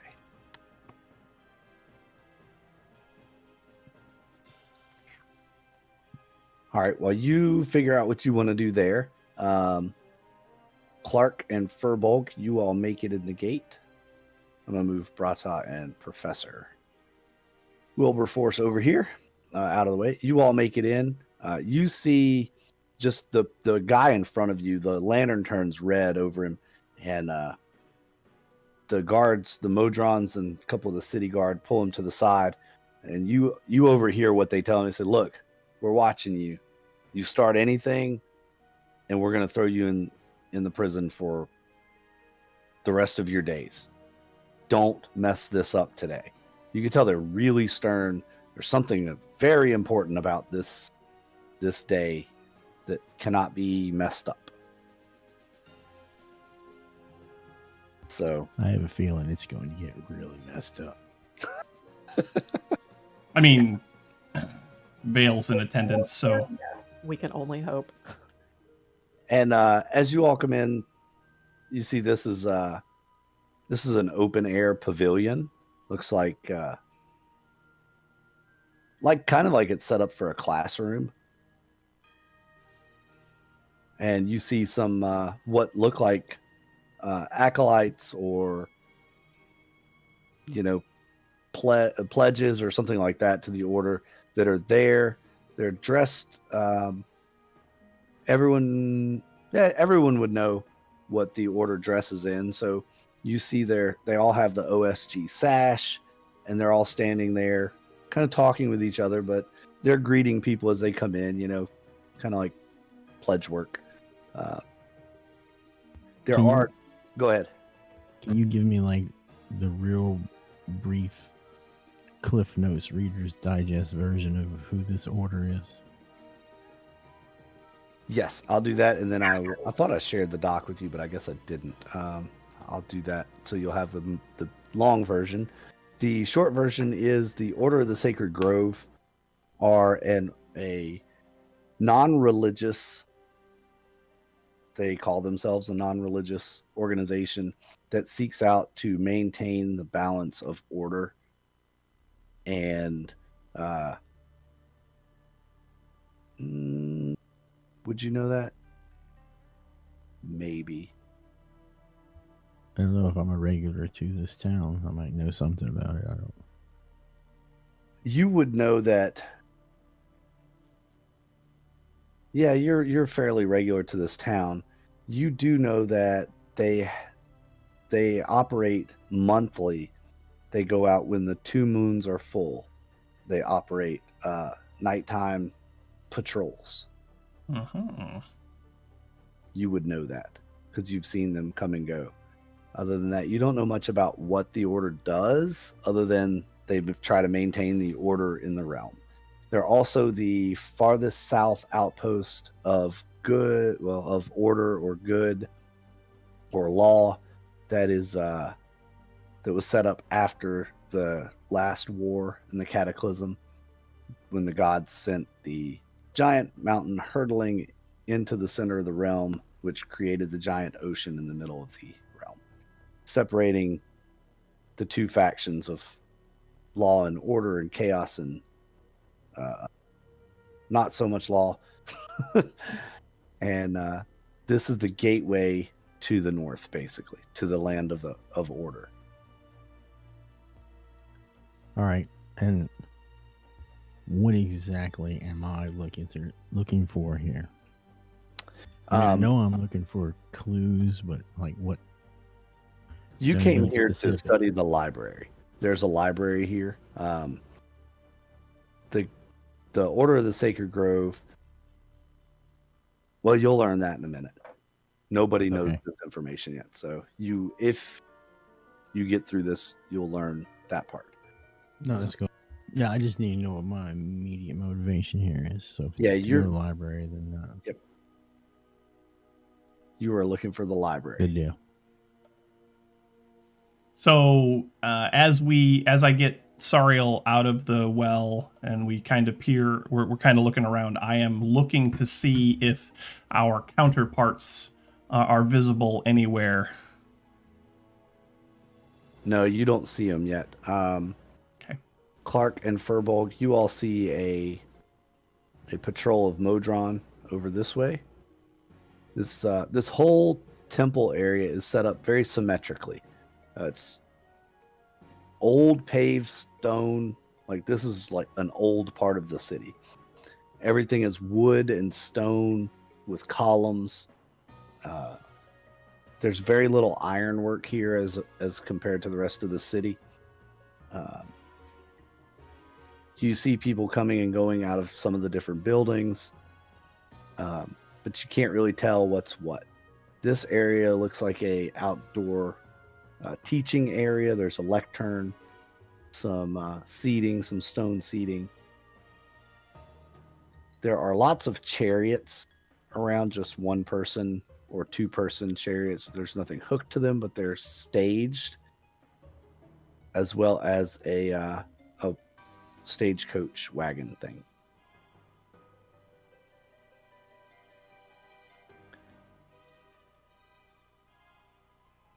Where is everybody? I assume because the temple is the focus and this is like the day, there's one building in particular people are funneling towards. Yes, it seems like people are coming over towards this building, but there's just mobs of people. Every building is pretty much open, but the majority of people are going here, and you see a line queuing around this side of this building. Sariel, you and Vale also see at this gate there's a line of people going into this gate. So people are trying to go into this area here. Yes, and they're being allowed in. Okay. There's no Fae. There's nobody checking them or anything, because Okay. it's assumed once you're inside the temple area, you've been cleared by the gate. Gotcha. I'm guessing we can see these guards over here, right? Yes, you can see those. And so I kind of give Sariel a look and say, guards over here, guards over there. Why don't we go this way and just see what we see?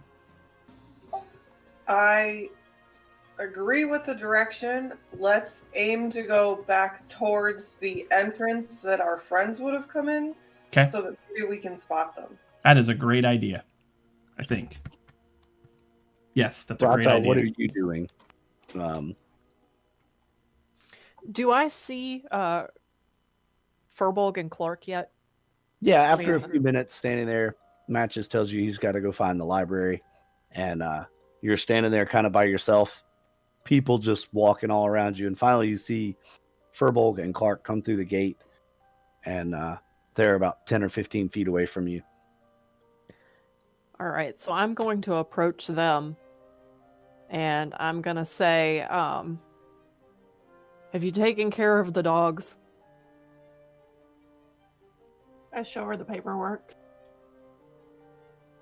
And I look at it, and I look back at him, and I say, have you taken care of the dogs? Yes, Brata, it's taken care of. Okay. Are they somewhere safe? They're back in the stables, right? Didn't we leave them there before we went over to the business district? Yeah. Okay. So then I look at both of them, and then I lean over and I go, what are we supposed to do next? I can't just start killing all these people.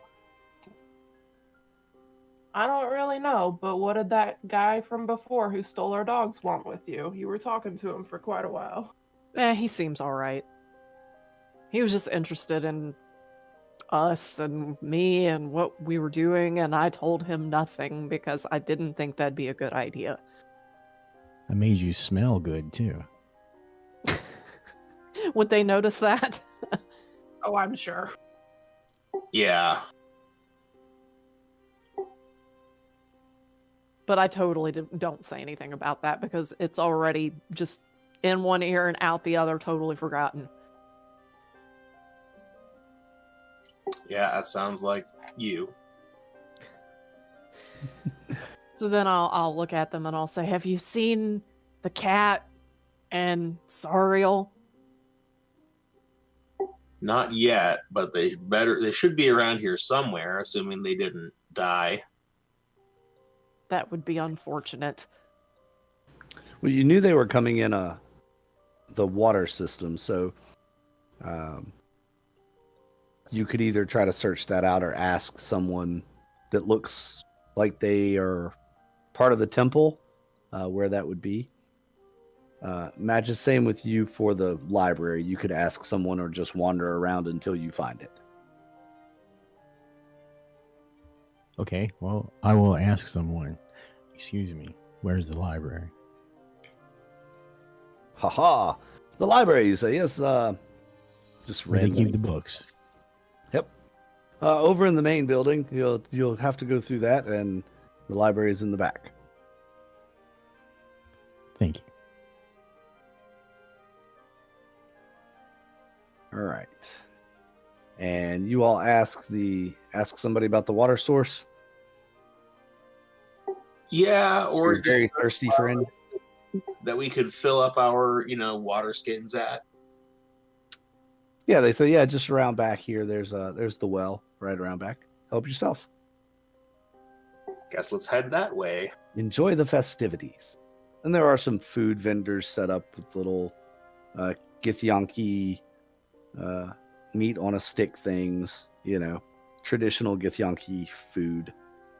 Is it real Githyanki meat? I should have seen that coming. Or is it like Tof Githyanki? Yeah, it's Toyanki. No, it's dishes that the Githyanki would have eaten. So some, many, many years ago. As you come around the side, you see Sariel and Vale. Yep. And Sariel Vale, you see the rest of your party, and you see your goblin friend slipping off into the crowd. Mm-hmm. Notice I'm saying goblin friend. Friend. No. Mm-hmm. Oh, I get Not it. to- Oh, I get it. All right. Can we take like a 10-minute bio? Yeah, is it 8 o'clock? It is My 8 o'clock. Yep, it's 8 o'clock. Let's take 10 and come right back. My camera's covering up my clock, so I can't see it. Thanks for the reminder. It's a good right. place to stop. All right. But we'll take a short break then, and we'll be back with y'all shortly. Go get some snacks. Snack time. Snack time. Insert intermission music.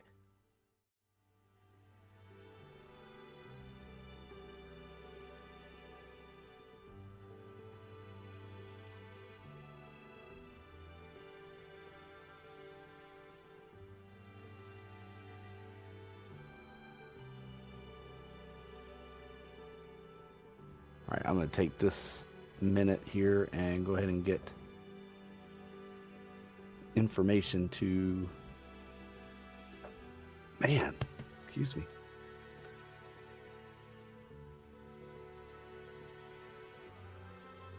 That did not go exactly the way I had planned. No? No, not exactly, but that's okay. Does anything I plan ever go the way I want it to when it's you all involved? Not really.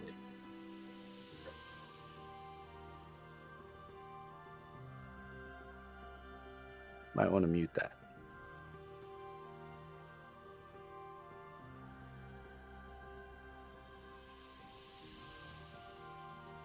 Simon.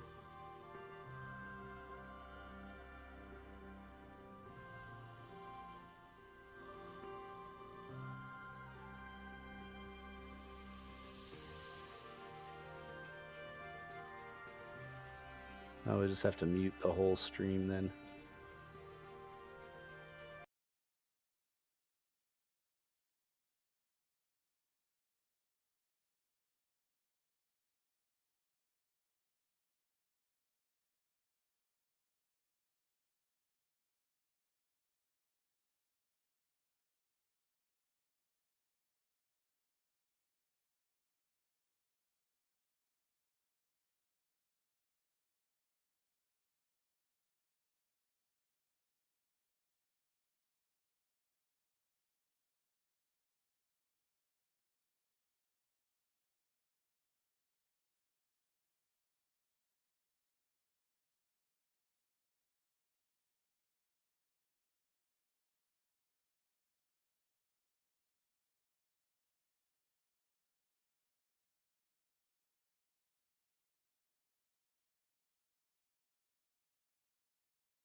And welcome back, everyone.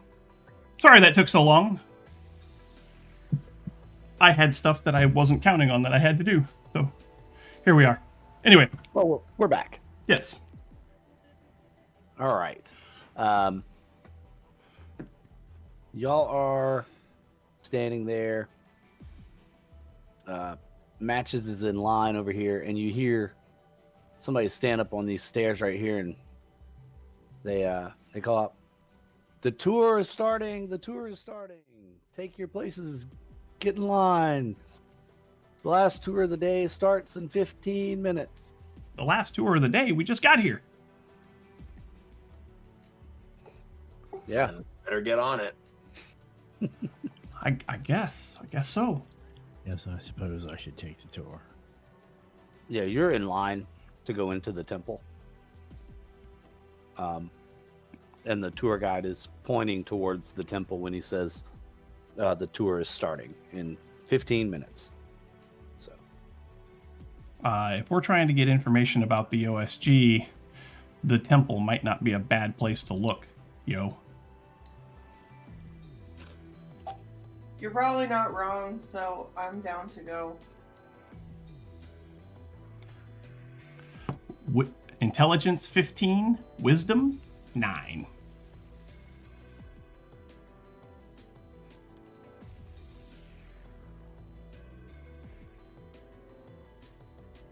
You're muted, GM. sorry, I'm not used to that mute button. And for some reason, it lights me up when other people talk, so I have to keep muting myself. Oh. Even though I have no other audio running anywhere. But whatever, is what it is. So you all decide to take the tour now. And you get in line.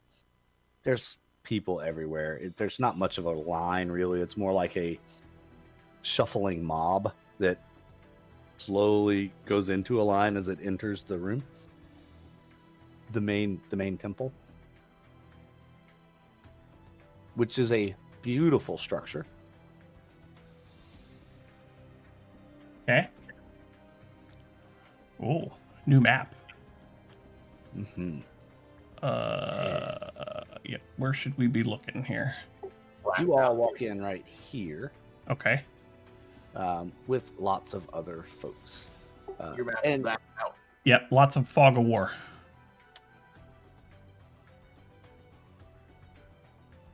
not supposed to have any fog of war on this map.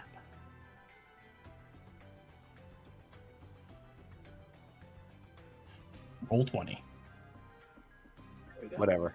There you go. Now you can see you all are right here at the main entrance. Select. Yes, right there. And Okay. they kind of let you file in, and there's a guy standing in the pulpit up here. Apparently he's the tour guide person. And as everyone files in, he goes, if everyone will just file in, please, here, we'll begin the story. And he starts on.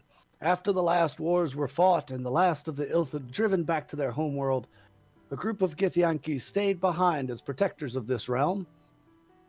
This was the case all over Mordor. Githyanki stayed in cities all across the realm. As time went on and peace became the new normal, the Gith began taking on different roles. Instead of fighting the Ilthid, they would fight monsters and beasts that would come down and try to invade cities. They'd fight orcs, dragons, giants. Didn't matter what it was. The Gith, the greatest warriors on the planet, would always use their abilities and their strength to control and slay whatever enemies came to the cities. But as time went on, the Gith, by just age, began to die off. In an attempt to extend their lives and their race, they started breeding in with the other races of the world. Their abilities became less powerful. Now, generations later, their abilities are barely remembered, and only a handful of pure Gith are still around.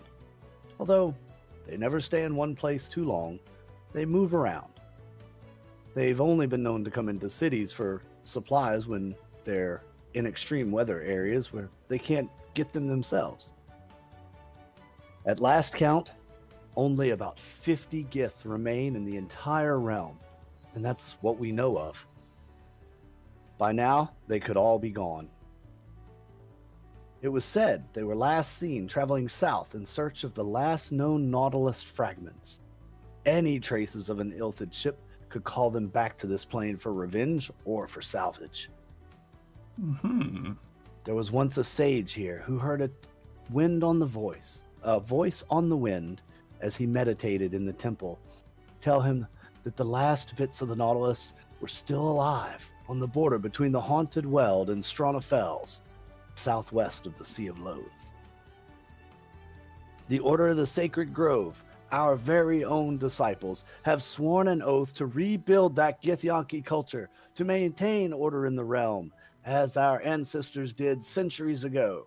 And this temple is dedicated to learning the way of the Gith in both mind and sword. And cheers erupt, and the crowd claps, and everybody seems very happy, and you all are looking around like, huh. Does this Nautilus fragment stuff sound familiar to us? Because I seem to recall that it might sound familiar to us. Mm-hmm. It does. Remember when you escaped the... Uh-huh. Yep. They told you they needed a ship. Uh-huh. This is what they were talking about. They would describe it to you as the Nautilus. Uh-huh. I think that is important information. What do you guys think? Well, yeah, it's one of the things that we came here for. Well, There's that wisdom score again. Yep. Do I know anything about this Nautilus, or is it something I should do a history check on or something? Yeah, you can do your knowledge history check, whichever one you want to do, to see if you have read anything about it in your travels and understand what it is. No, an 8. Awesome. Yeah, this is new information to you. You haven't heard of the Nautilus before, but you now want to know everything about it.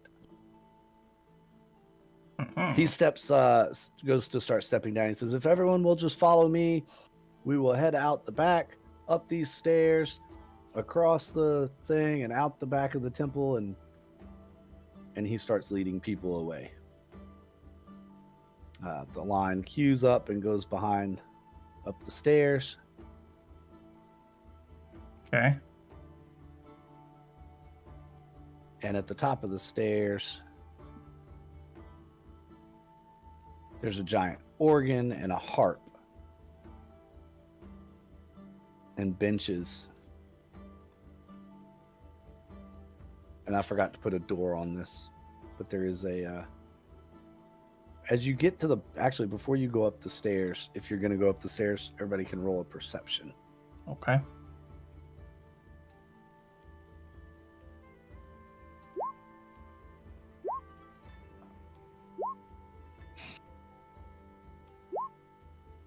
All right. Am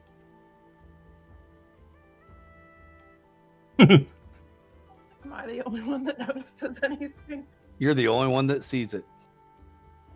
As you make the turn around the dais, right, headed towards the stairs, you see right here, there are some curtains pulled back, and you clearly see that there is a door right here.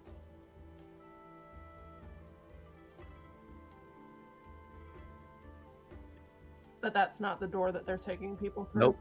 No, they're taking everyone up these stairs, and looks like they're going out a door that's up here. Okay, I'll just make a mental note of it. Okay. Now, I got a quick question. Would that be something that I could have saw with my passive perception? It's obscured by the curtains. Was But- like passive perception is used for finding secret doors and stuff, right? I mean, I don't know for sure. It can be. This is one of those.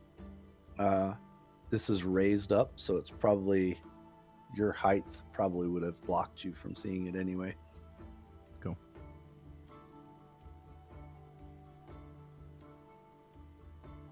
All right. So you make a note of that, and everybody files out the back of the here. Sure. Or you could hang back and hang out in the main temple if you want. Or leave the temple if you want.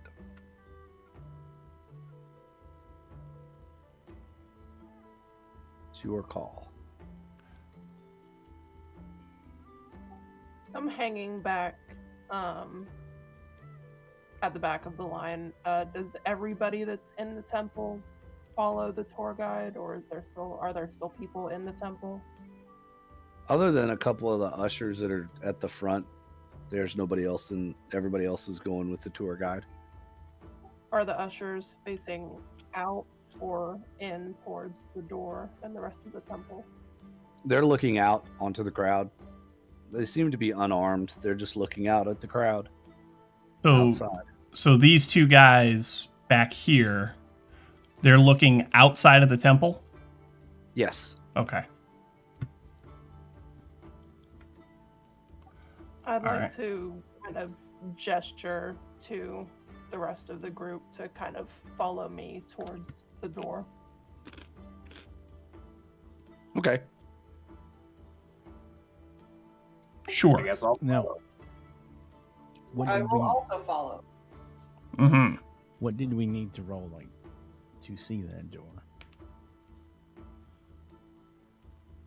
I wasn't sure if I made it or not. I rolled 13. I know it would have had to been a 15 or better.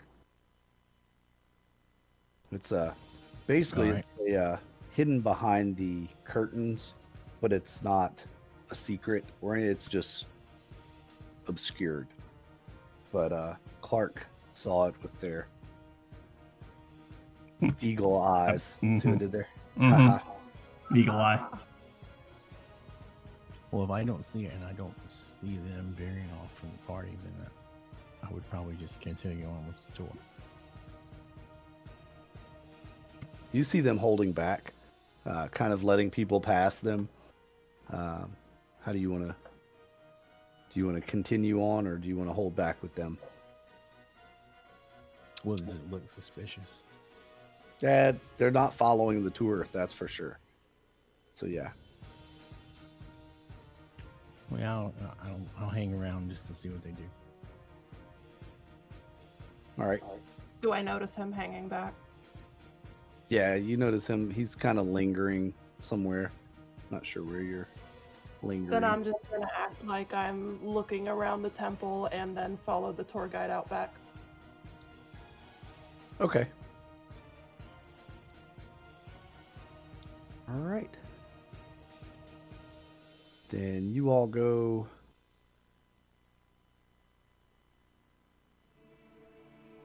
out the temple. They take you through a couple of barracks areas. They take you into one of the acolytes' dorms and show you around that. It's nothing special. And then they say the remainder of the tour will take place in the gardens. Okay. And they lead you out the back door of the temple. And you're pretty much going to be back outside. So unless you wanted to stick around, peel off, explore anything else, I know, Professor, you want to go and try to find the library. Yes. So roll a stealth just to see if you're able to peel off from the crowd without being noticed.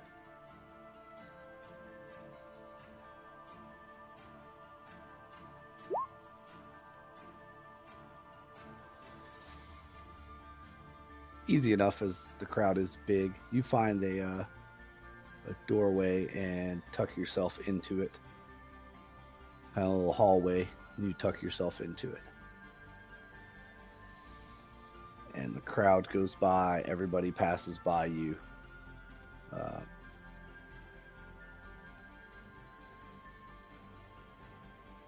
Seem to be going out the back of the temple. So you are able to pretty much roam around however you'd like. With there's not anybody in here now. Everybody else, you're gonna follow suit outside. Yeah. Cool. Fails outside.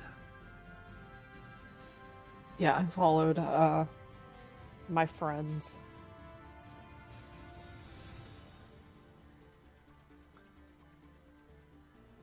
All right, so they basically bring you out the back here.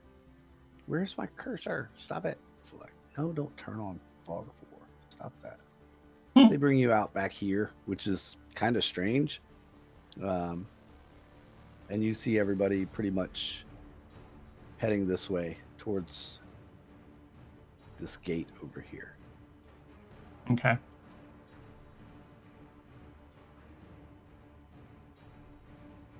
Professor, you're making your way around, kind of wandering through, trying to figure out your way, and you see what appears to be a page, a young person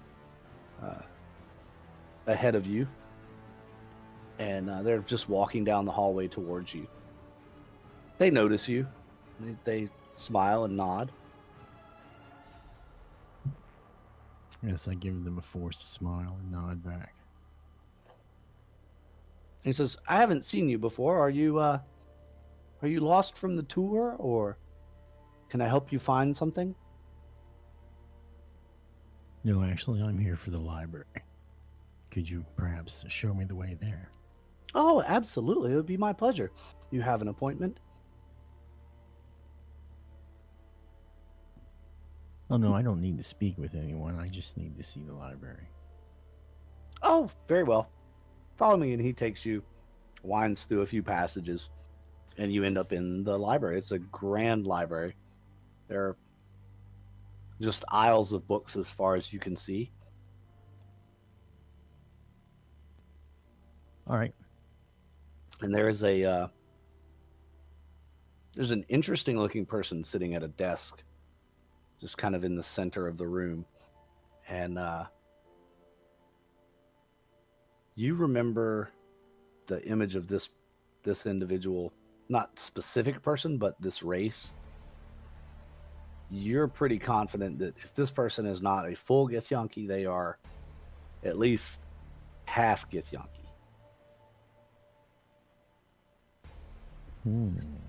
They look like a reference librarian, basically. Mm-hmm.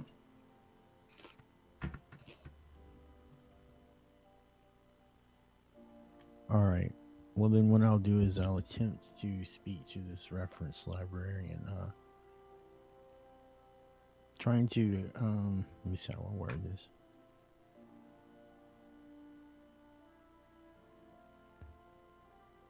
I guess I want to attempt to deceive them, not to, so they don't know exactly what I'm looking for, but I'm trying to look for, say, books on ancient Githyanki cities, but I won't specifically mention the one that I'm looking for. Okay. They tell you that they have lots of old geographical texts and references. Just depends on what time period. On second thought, I don't. Is there any reason why I would be secretive about looking for this? Other than your nature, not really. But you do value information based on your life history. You know how important and powerful information alone can be. Yeah, I'm just trying to determine if there's a reason that I should be deceptive. But yeah, that's fine. So then I'll go in whatever area I'm pointing to. Yeah, they kind of point you down an aisle and say, most of the geography is down that way. There's old maps and atlases. And if you want fictional stories of cities, they're over here, and points to a different section. If there's a specific city that you're looking for, just let me know and I can help you find it. All right, what about cities from a specific time period? The maps and atlases are categorized in chronological order of date. So anything that has Alright. changed should be in order. All right, I believe I can take it from here. If not, I know where to find you. All right. Thank you very much. Enjoy the library. It's odd that, they didn't show the library on the tour. You would have thought that would be something they would want to show off, but they didn't. But they're also not stopping anyone from coming and looking at it either. So that strikes you a bit odd. All the better for me. All right. While you're perusing the library, the rest of our not so heroes,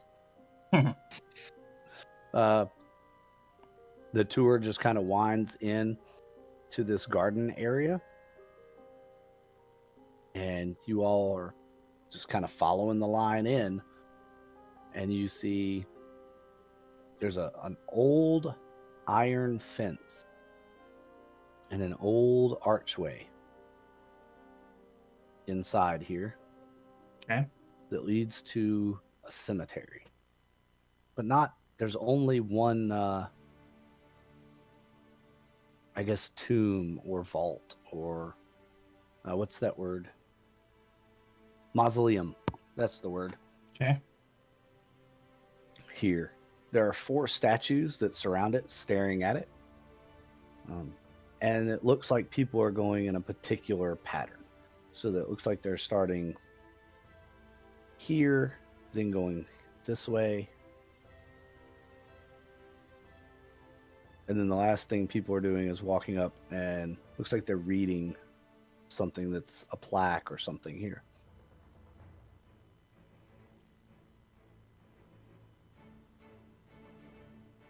Okay.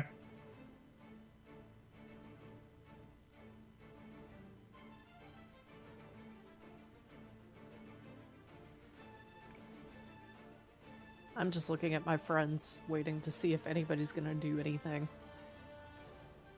I mean, I'll walk through there.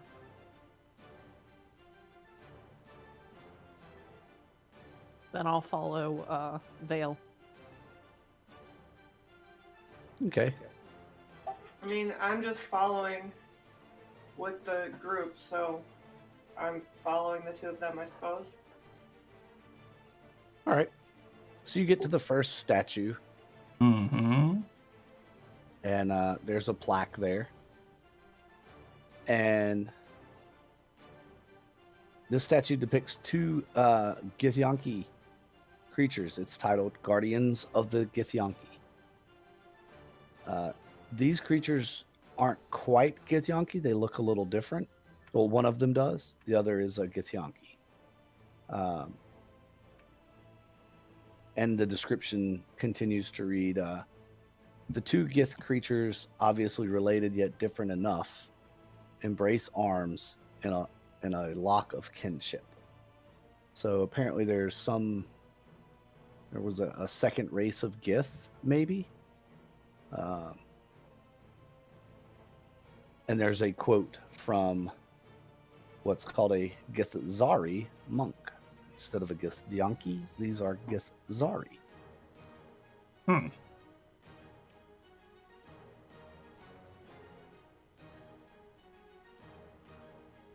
Do you all see the handout that I gave you? Nope. No. Yes. Yes. So I did, yeah, okay. It's called Ah. Statue Plaque Yep, 1. I see it now. Yep, statue plaque 1. Okay.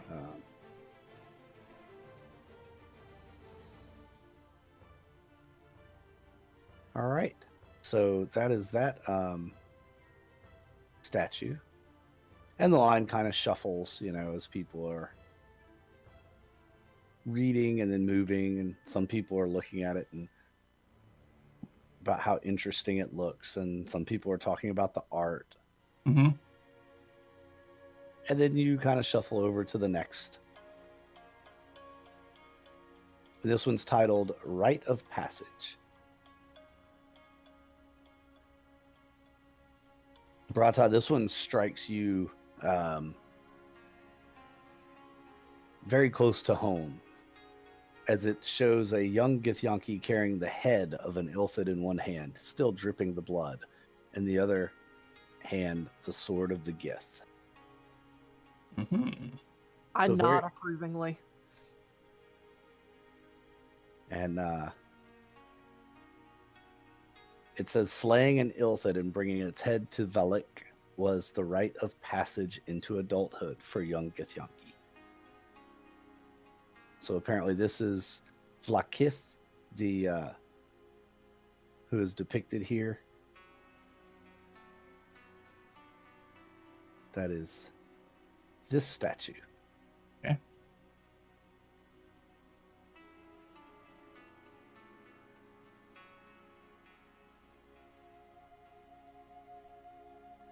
And I'm adding the permissions to these handouts. I have to do it one character at a time. Mm. Or give it to all characters, but there you go. This is a statue of a weird looking thing. It looks kind of like a fish, but also kind of like a dragon. It has big spiky teeth. And the description says this is a planar raider. One of the largest ships could transport up to 100 and served as a mobile headquarters for the Githyanki.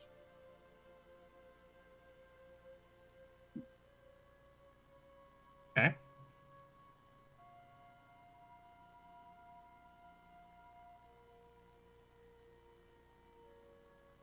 And the last statue that you come to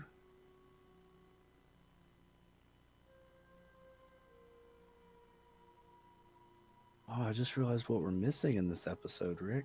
What are we missing? Background music. Oh, there's background music in the stream. Oh, there's? Okay, Yeah. I can't hear it, so. Yeah, there's All right. background music in the stream. This is just a Githyanki, plainly dressed, similar to the clothes that you see like Jackson Conway wearing, actually. And a poem is inscribed. And this is from Erin, a Githyanki hymn. Fire in the skies, blood in the water. Look to the spirit, turn from sensation. Threat comes from beyond, safety within.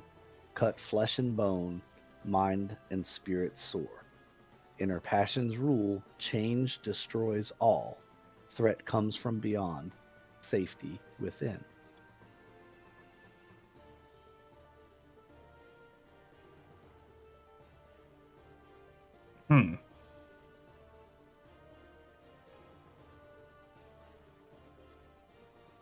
And as you turn to leave that, you see a great tomb. It's a metal and stone. There's Githyanki writing all over it. You have seen a tomb very similar to this in the past. Twice even, right? Twice even, yes. This is Tevin, the greatest Githyanki retriever ever, the greatest retriever Githyanki ever had. It reads, if it was lost, he could always find it. On his last search, he perished fighting for his life, surrounded by 12 Ilthid. He kept his mind intact, but their brute force was too much for him to handle. He was crushed under the weight of a falling boulder deep in the Pearl Mountains near Berthra Tower, a known location of the Chaos Makers. He will always be remembered. And a quote from Tevin, Gith's blood, they lost another sword? Well, where was it this time?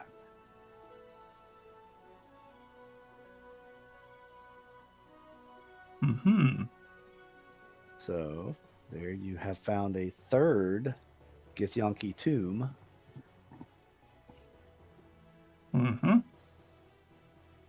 Well, I guess we know what his weakness was. He got stoned. Being crushed. Mm-hmm. I am Groot. That's it, Anvil. No, now he's gravel. He am gravel. Yep. I'm very closely examining this tomb. Or Okay. mausoleum or whatever, you know. Yep. What do I you? know What it- do you? I just want to see, does it look like the other ones? Are there any cracks in it? Or any, like, slots? Any, you know. It looks pretty much identical to the other ones that you've come across. The carvings are the same. The writings are similar. This is the only one that's been surrounded by other statues. Now, the one in Sema did have statues on, well, like heads on the wall, Mm-hmm. but those were animal heads. These are actual, like, you could tell this was a very sacred space of the Githyanki. How is that different than the city we came across on the way here with the I can't remember the name of the city, the one that had the like self-guided tour. Yeah. Oh, the self-guided tour set. Yeah. They didn't take as much care or reverence in the site, right? It was important, but it wasn't reverent. Does that make sense? Yes. So would you say that or would I deduce that the I guess this was Tevin, would I deduce that their mausoleum is a place of worship? You see it more of a place of honor than worship. Okay.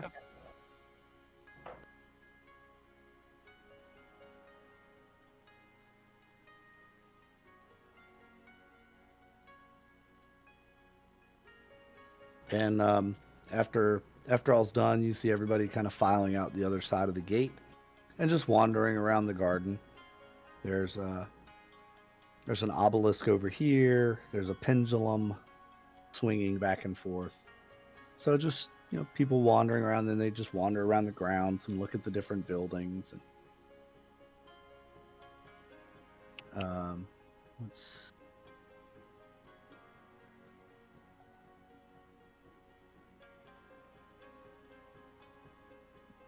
let's jump back into the library and take chat with the professor here. All right, Professor Matches. You're able to find some books that are their old hand-drawn maps, atlas type, big, bulky, dusty. Nobody's opened them in who knows how long. And you're looking for a particular city that was once lost. Yep. And you know the name of it, and you can read most Githyanki, so you're able to find a map. And knowing what you know of the realm now, I'm gonna pull up the map here. Where's the... No! Roll 28, the full realm map. I have to re-import it.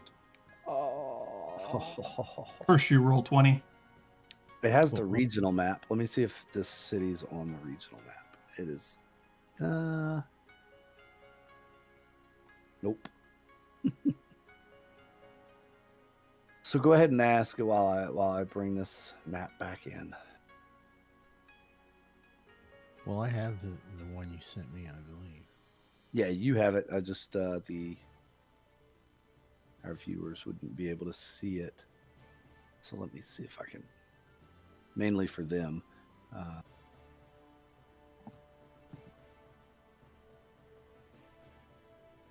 Save. What if I save settings? If I go there. Nope. All right.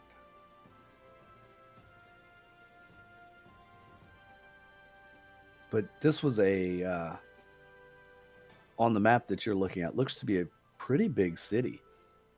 And it was kind of out on a peninsula that poked out into the Sea of Mira.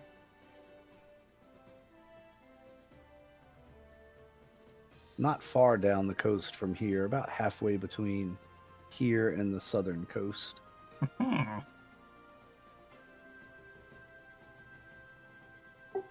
Are you trying to show us something on a map?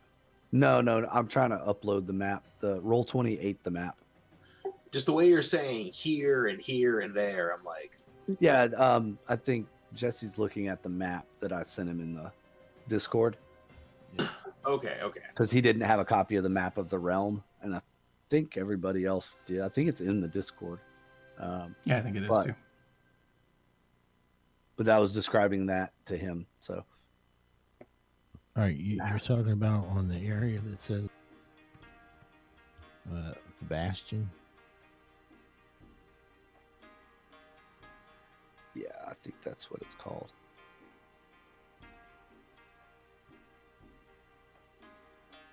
Got to find where I put it in this new computer, y'all. Give me a second.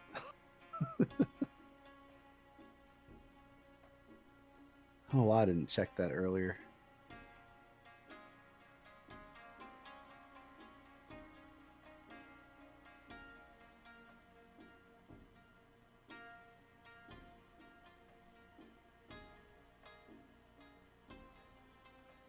Murdor East Coast. There we go. Murdor Lakes.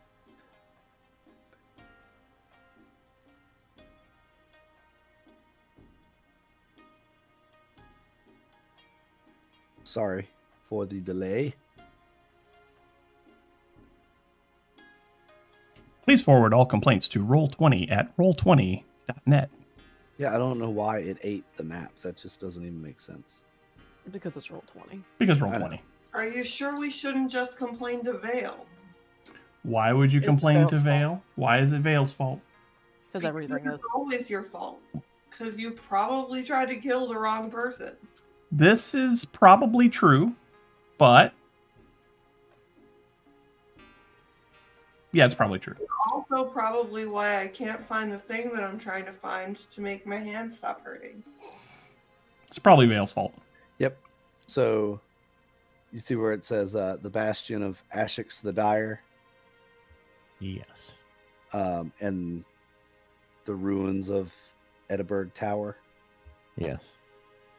You see that peninsula that goes out just what's kind of more like probably more like an archipelago thingy, chain of islands. But this.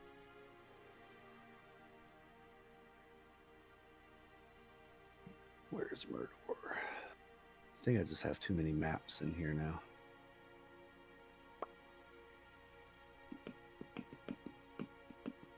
Right over in here. That's Okay. it. It marks the name of the city that you're looking for is over in there, in that area. Hmm. All right. And it's named Sima, S-I-M-A.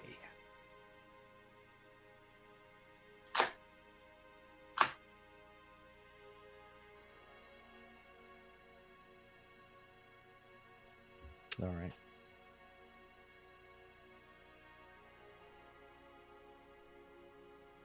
And for reference, you are in the honorable city of Fruiton up here.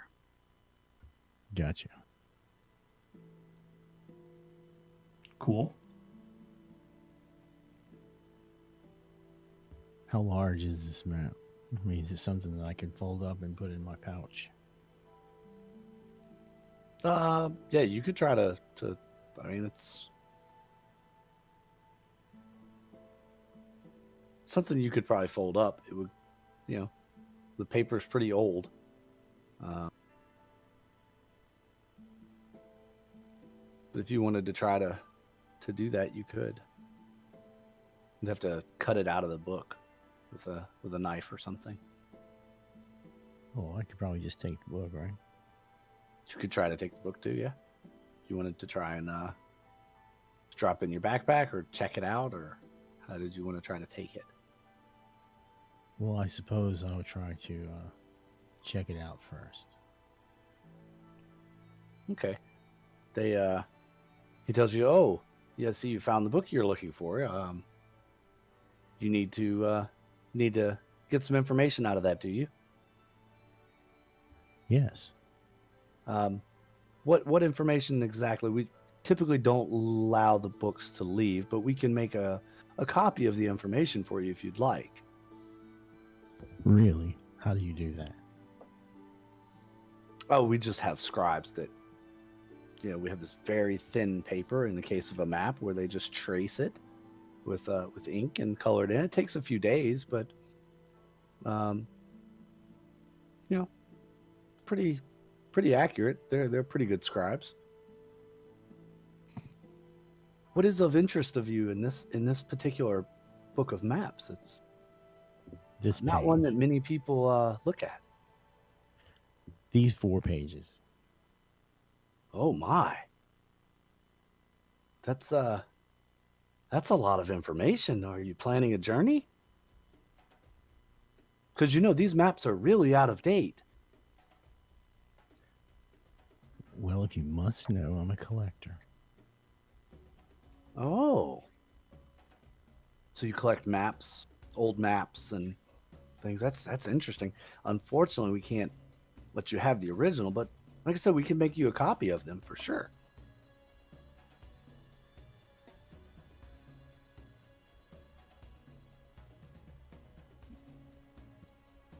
Sure. And he says, okay, the copy fee is for 4 pages. It's a gold piece per page for this kind of work. So it'll be 4 gold. If you'd like to round that up to 5 gold and donate a gold to the order, that would be very helpful to buy our new supplies that we need for our next missions. If not, it's no pressure. It's not a requirement, but we do request, ask if you're interested. All right, I have a bottle of ink and some parchment. Does this look like if I had a modern day map and I just made a quick sketch of this? Like, could I compare it and be reasonably close to where it's at? Yeah, you could get within the area. Yeah, definitely. If I'll you do it. if you want to look at a modern day map as to this, you'll see that the coastline on the older map extends far further out, and these 2 areas here that are separated now, this is the modern map. They're one solid landmass, with the exception of like a little inlet right here to this, which would be a bay. The rest of all of that area is land. Then I'll do my own scribe work. So I'll just draw out to the best of my ability Okay. this location, and then when I leave here, I will purchase like a modern day map of the area. Okay. Not a problem. He understands, and okay, well, that's fine. You're welcome to do that as well. He offers you a table, where you can sit and work. Mm-hmm.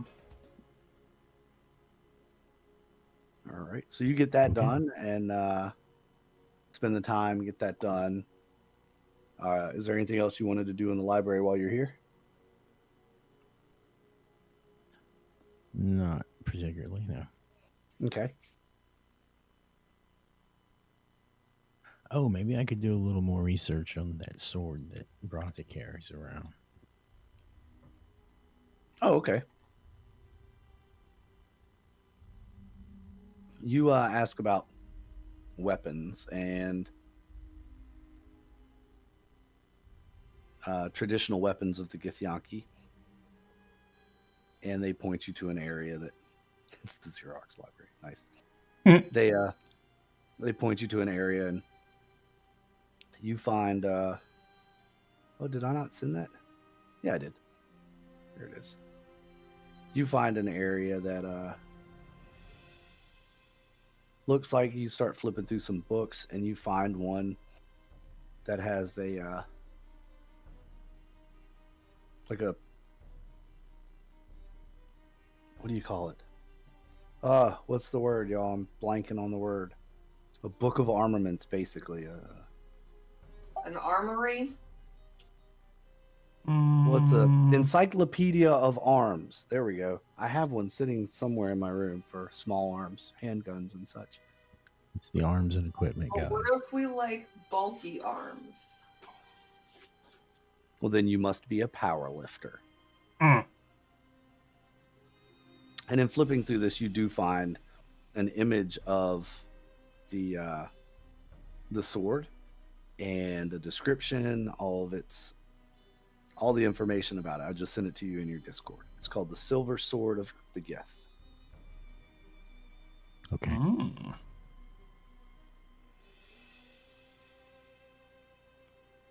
So that takes a pretty good amount of time, which would be about the same amount of time that they all spent outside going through the tour of the gardens. So you're going to head out, I guess, from the library after you get all the information you want and head back out into the main courtyard, or you want to head somewhere else? No, I'll go back outside. Take in the sights. All right.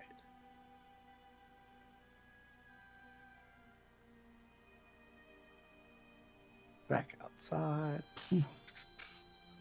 Whew. All right. You all are back outside. Okay. In the Temple District, you're outside in the gardens. What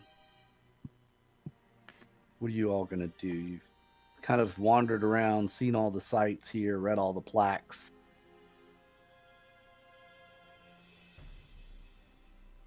What's everyone doing? Trying to go through that door again. But only Clark saw. Yeah, we don't know anything about that door. We have to wait for Clark to tell us about that door. Assume that I've told you guys by now about Okay. it. I definitely missed the part where we didn't get told earlier. And then was confused why we didn't go through it. Okay. I remember Clark pointing it out to us. Yeah, so I Clark. gestured Yeah. to you guys, and then we were being watched, so I didn't. I don't Yeah. like being watched. Yeah. So yeah, if we can get back inside, I could probably get us in that room if we have any trouble.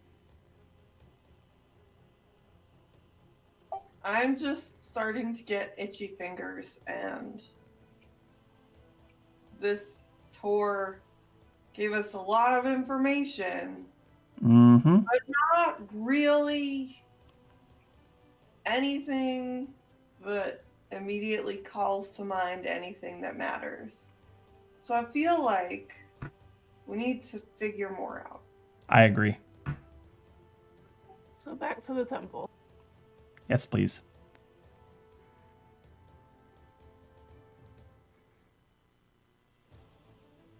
So yeah, we make our way back to the temple.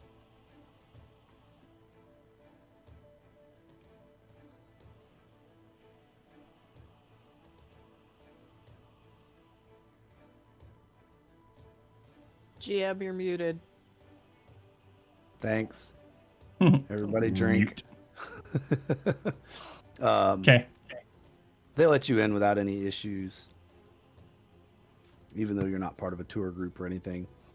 So, and as you're coming in, you're passing by, and there's your new acquaintance is actually exiting the temple area as you're coming in.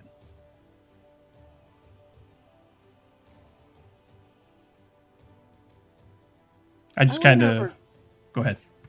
I lean over to Vale and I say, he said he has a lot of money. Did I thought you might want to know that. He has money.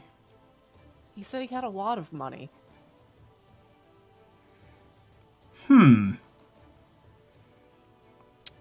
I see. Okay. I'm gonna make my way over to our new little goblin acquaintance. Kind of sort of there. Are you enjoying your tour of the temple areas? I'm satisfied. And you? I've learned a few things. I don't believe we were properly introduced. My name is Vale, Vale of Shadows. I do apologize for earlier today. Misunderstandings and all, you know.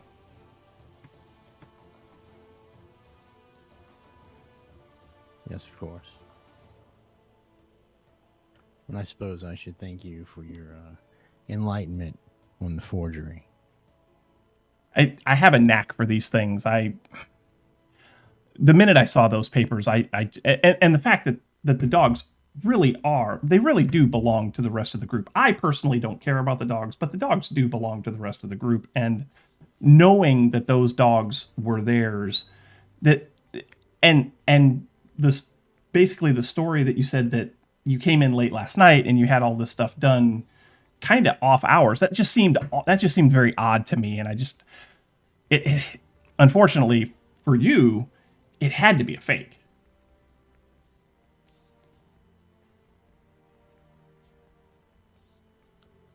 Okay, well, is there something I can help you with? I just wanted to make your acquaintance. Brata was telling me that you and her were speaking earlier while you were trying to get into the festivities, and that you seem to be a fairly genuine individual, and I figured I would come and pay my regards, as it were. I had followed Vale over, and I say, yeah, see, I told you he's all right. And I just kind of look at Brata like, you think a lot of people are okay, but sure. I was just curious to your interest in this city, considering the weapon that she wields and that your other associate, at least to make attempt at slaughtering the gift language. He's pay no attention to our tree man friend. He means well. He really does. He's quite good at what he does, but he's kind of a student, as you would, if you would, of different languages and different cultures, and if there's ever anything that we need to know about someplace that we're going, he kind of becomes our go-to guy. So I don't know what he's saying half the time when he speaks in another language, because I only speak common, but he's an okay individual. He really is. You caught him on a bad day, as it were. He just doesn't like it when people mess with his dogs. Don't touch his animals. You touch his animals, he's going to burn the armor off of you. Well, again, quite right. I must say that if you do care so much for your animals, you shouldn't abandon them in the wilderness. But that's just my opinion. I mean, I'll be perfectly honest with you. Hold me back. I don't care for the dogs one way or another. The dogs mean nothing to me. But for some reason, they like the dogs. So, in case you didn't know, the reason he doesn't like those dogs is because he's a cat. By the way, I've walked behind the conversation just to kind of make sure that Vale and Brata don't do anything stupid. Make sure they don't pike the guy. Yeah. He's given me no reason to do him harm. Yet.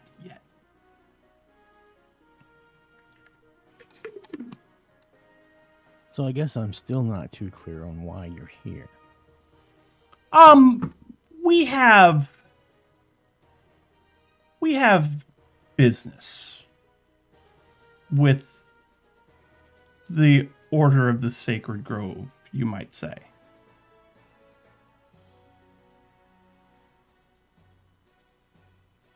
Okay. I mean, obviously, you wouldn't want people to know too much about the business that you do, as we are. We wouldn't necessarily want people to know the intimate details of our business as well. Surely you understand. Well, I could really care less about the Sacred Grove. I'm more interested in the artifacts. Ah, I see. So you would maybe qualify yourself as perhaps a treasure hunter. I am an ambitious explorer. An ambitious explorer. I can relate to that. I too do like the finer things in life. Sometimes, Fancy feast, perhaps. Meow.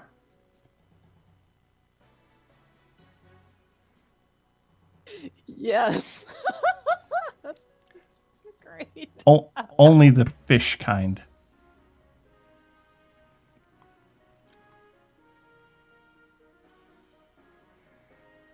If you ever wanted to know what a Cliff Bar smells like when it goes out your nose from laughing, just let me know. I'll let you know. Okay. Good to know. Especially the vanilla almond latte flavor. Anyway, Really? thank you. And I added that to the chat too. He likes the wet food. Furbolg, you were saying hold me back, or are you trying to get into the conversation or? Yeah, did anybody actually hold him back? Like 5 feet away. I hear the conversation.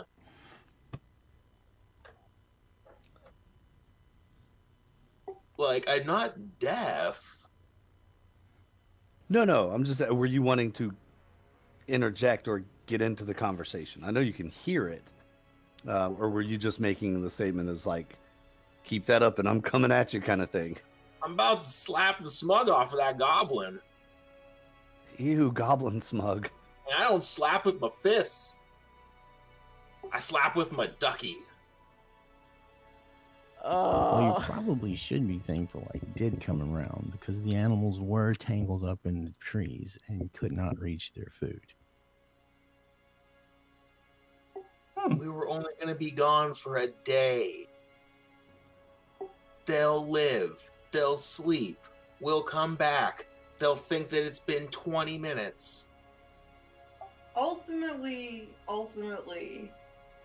we didn't think we'd be in town as long as we ended up in town. We were trying to let them sniff each other out and let them do their thing, keep them out of town where they would not be appreciated necessarily. We're new to town. We don't want to cause problems. That was our goal, at least. And then these people. Why would you not just bring them with you? I had no trouble. Again, our business is our own. Surely you can understand. Well, different strokes. Whenever you go someplace that you're unfamiliar with, wouldn't you agree that it's good to get in and get out relatively unencumbered?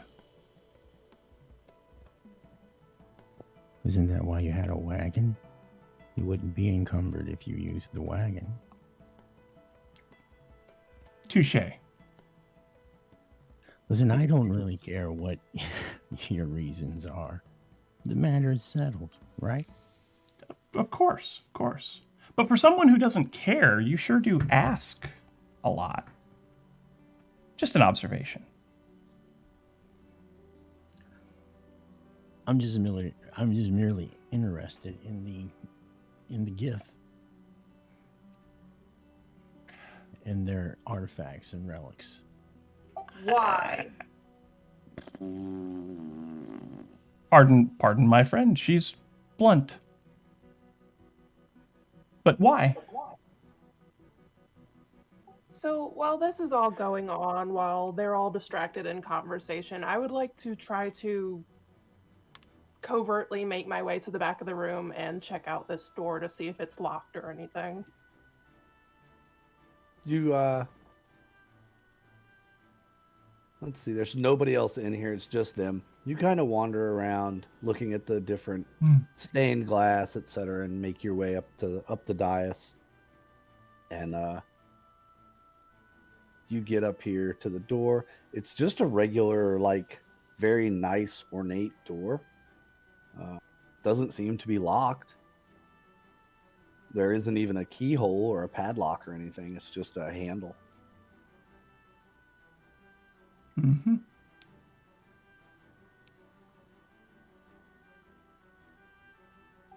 Does anybody in the group notice me going up to the door? Let me see if I notice. Let's see if anyone notices you.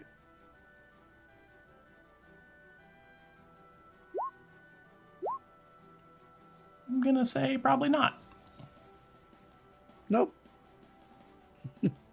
So far, nobody has noticed you're missing. Furbolg Except has. Furbolg. Furbolg finally rolling high on his perception today. All right. And so does Professor Matches. But do either of them, Excuse me, sorry.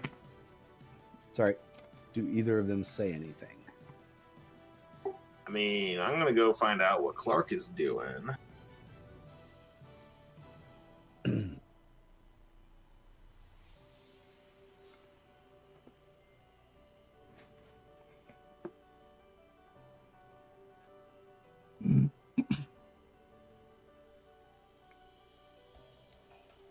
Well, sorry. I suppose for the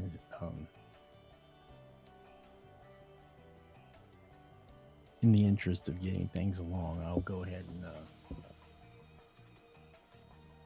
I'll pull out this map that I drew and I'll show it to Vale. And I'll say I'm looking for a particular city. Oh, okay. There's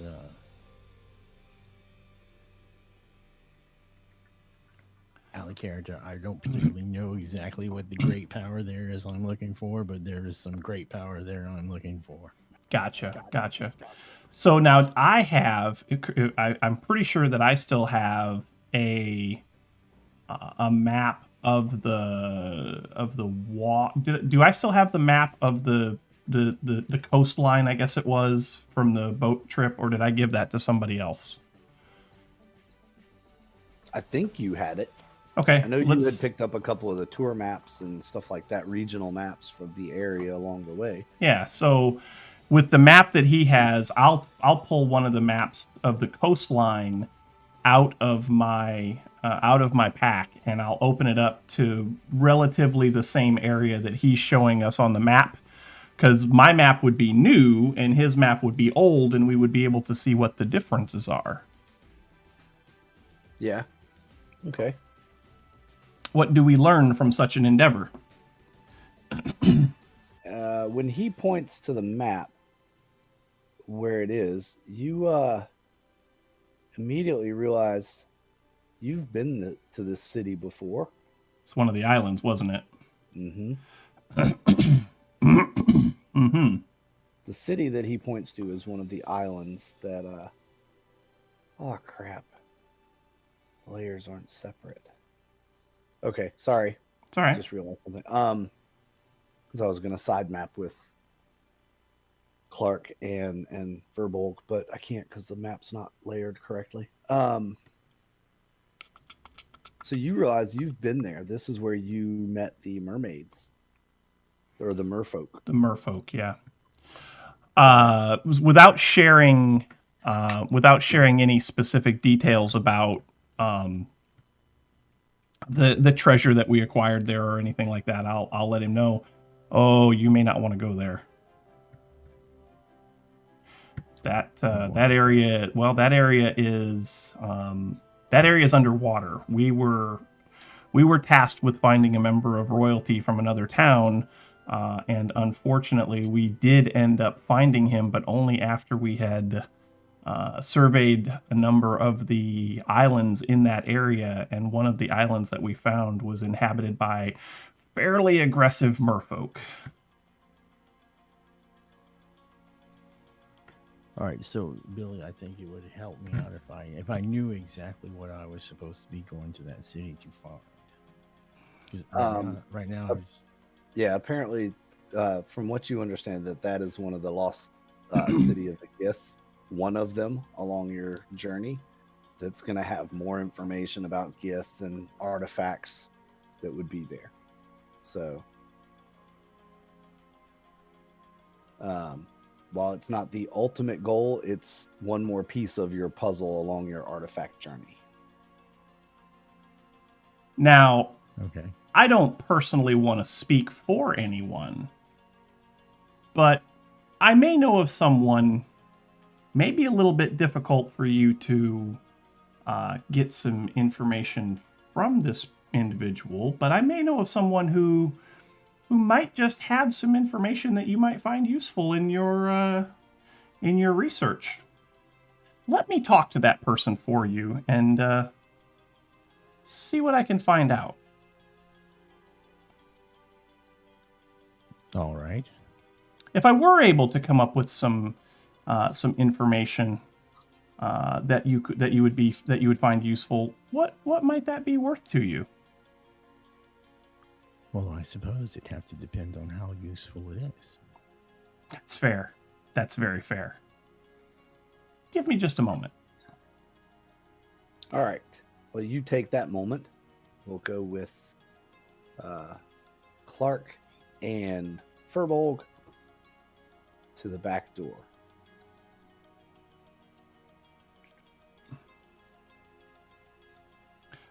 Which everybody gets to come along for the ride, but Sure. when you open the door, which is right here, and you step inside. Step inside. Walk this way. I was going Fight Club. Man. Oh, sorry. I had to go Def Step Leppard. inside. Yeah, that's okay. This looks like an office, probably the head priest's office. It's empty. It's the rectory. The rectory, yes. The carpet is old. It's patterned. It looks like a tribal print, probably very, very ancient. There's nothing on the desk, nothing on the tables. There's some books on his desk, on this desk. Other than that, it looks like a place where he sits and does his notes and before he gives lectures or something. Okay. Time to start rifling through the books and stuff, I guess. Yeah, this is a bookcase, and then he has a couple of just books on his desk there. Nothing. It's like member rolls. There's a ledger, kind of with income, costs, goods.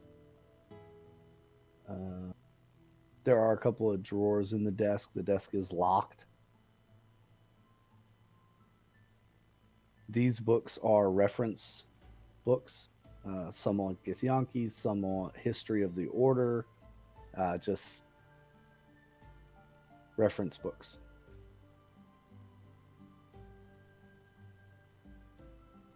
Well, those sound like good books to take. Is there anything on the Elfed in particular? Yeah, there's some reference to them and to the Githyanki, how the reference of the war. There's some historical texts there. Just a quick glance through some of the books, you're like, yeah, this might be useful, and you grab 3 or 4 books. You notice that the desk is locked. The books on his desk don't seem really important and would probably be missed quickly if they were not there. That's fine. I don't expect this room to be intact in a few minutes.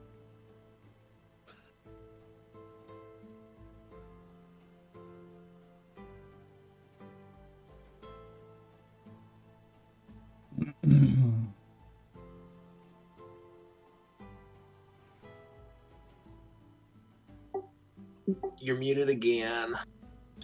Sorry. Anything else while y'all are searching this room? How General. thorough are you searching this room?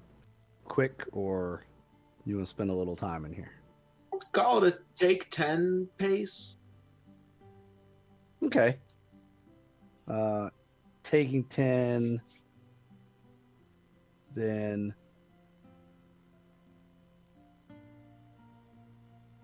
you notice that one of the portraits, there's like a full-length portrait on this wall, and for some reason the wall's cropped off of this when I loaded it in. Yay, roll 20. Curse you, roll 20. It's not hung like a traditional portrait. There's a cylinder down one side of it. Looks like a hinge. So it looks like you could Oh, swing this portrait open. Let's swing it, baby. All right. You swing the portrait open, and there is a set of stairs that leads down into a dark kind of bottom. Nice cold air rushes up when you open it. It's damp and musty smelling. mhm. Probably get everybody else before we go down, shouldn't we? I mean, we don't have to.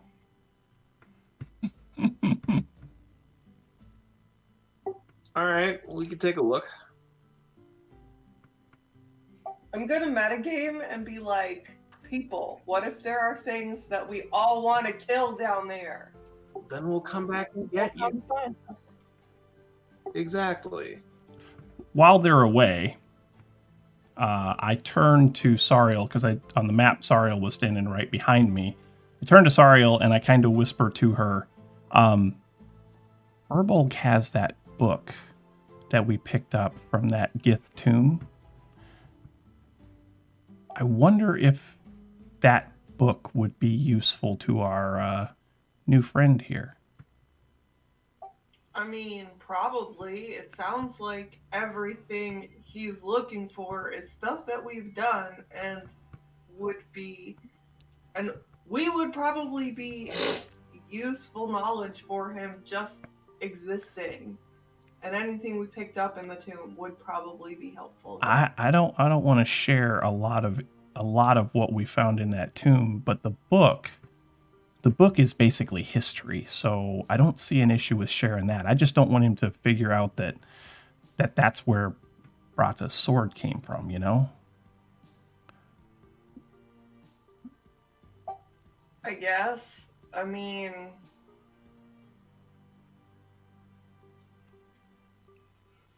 first we have to figure out where Furbolg even went. And at this point I look around and go, damn, he disappeared again. Where'd he go? That's a great question. I don't know. I saw where they went if you're looking for your friends. Oh, you did? Be right back, guys. Dog's begging to go out of my room. Doggo! So where did they go? I believe they're currently trespassing that way through that door. Oh, trespassing is one of our specialties, so... All right, I'm back. So, Is there a reason you use the word trespass? Are you trying to make us feel guilty or something? Guilt. Puh. Guilt is for wussies. Oh, well, I'm sorry. I'm just used to calling things for what they are. I believe that their innocent curiosity has brought them through that passage. Ah! So they're exploring. We are adventurers after all. Mm. Should we go after them and see what kind of havoc they've caused? Yes, we should. Brata, you want to follow us? There may be blood. I'm always in it for blood. I was going to ask you, Vale, when we were going to get to chop some heads. You're the only one around here that seems to want to chop these guys' heads. I don't want to chop anyone's head. I merely want to administer... Don't even try to... I merely want to administer retribution. Now, Vale, we all Yes. know that all you want to do is cause havoc. Does this feel like I'm just just a- gonna well, turn around and go through the door now to see if I can find our party members. Okay, All right. let's go. You all find your way into the priest's office. Furbolg, you and Clark are standing there, staring down the set of stairs. Big, wide set of stairs are fairly, compared to everything else that you've seen at this temple. These are newer, maybe not new, but newer. And it's odd that they would be going down if it's newer. I guess it's cool and damp down there. You guys decide to go down. Yes. sounds like a good idea. Professor, are you following? Oh yes, this sounds like it's going to be entertaining. At the least. All right. Very well. You get down to the bottom of the stairs. You all can place yourselves on the map there, and it's dark. It's lightly lit with torches. You can kind of see the glow of torches around.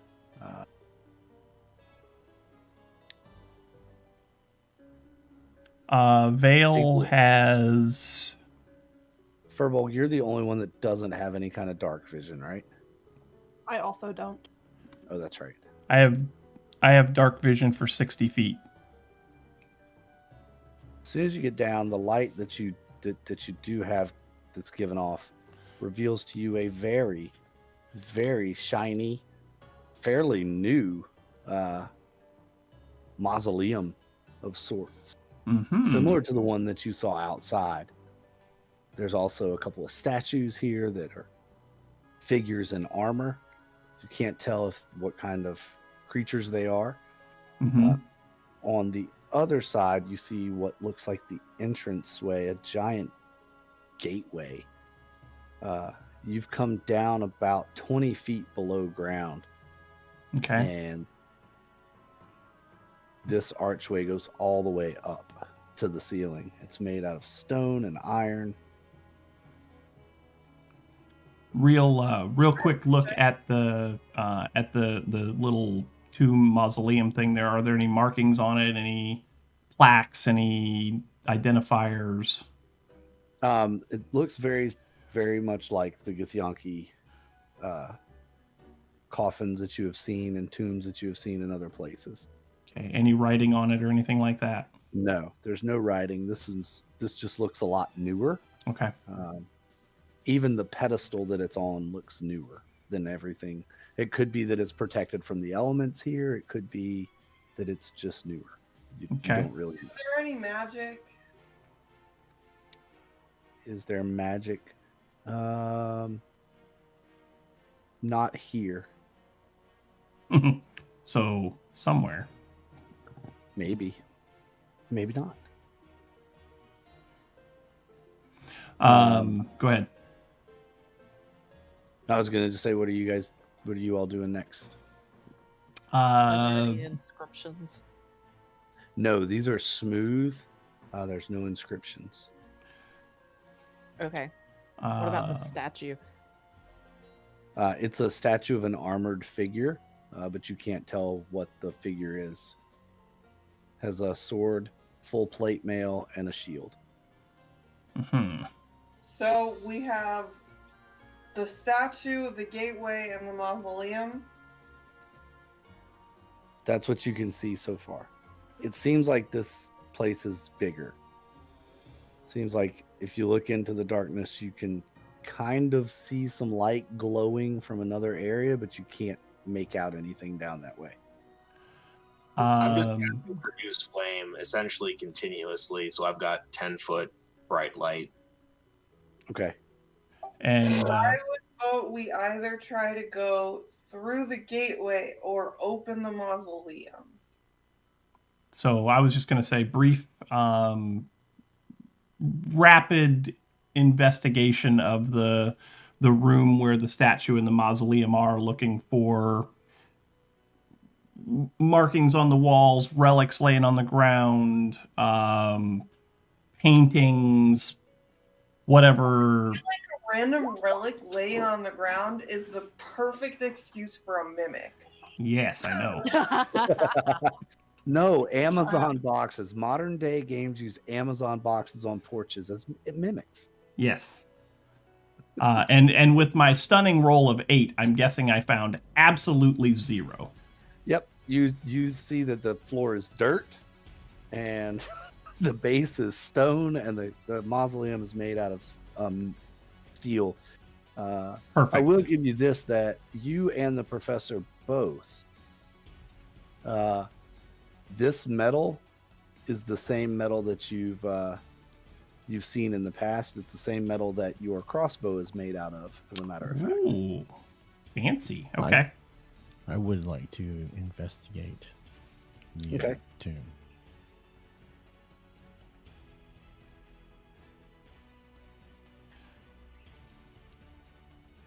Given your knowledge of artifacts and history of the Gith, the knowledge that you have, you know that these are Githyanki tombs.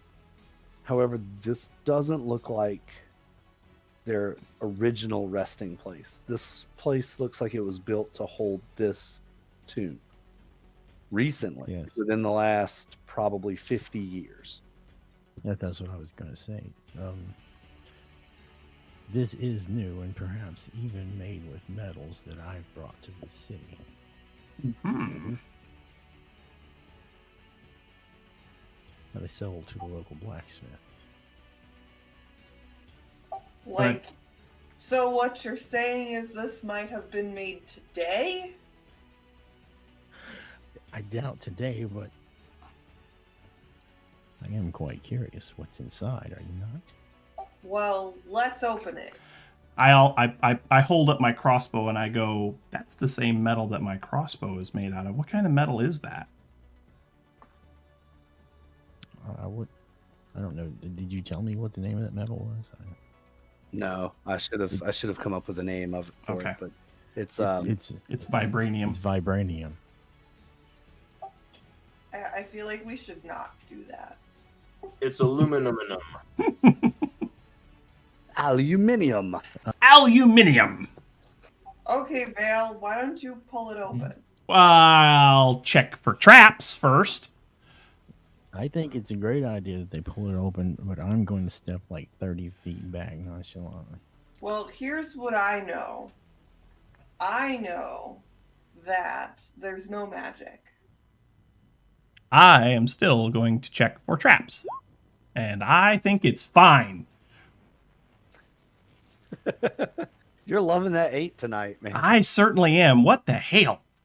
Well, last week you were rolling off the chain, so this is just Yeah, it's payback. The dice gods are mad at me today for some dice reason. gods are mad. Yep. All right. Anybody else? Hey, does it? Yeah. Me looking at him, does it look like? Do I feel that he did a thorough job of checking for traps?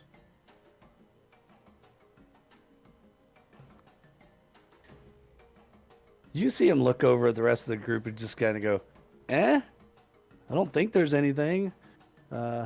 Is it locked? You don't see a locking mechanism, but in the past, you know the ones that you have encountered have been locked. There's been some. The first one you came across, you had to force open. Remember? Yep.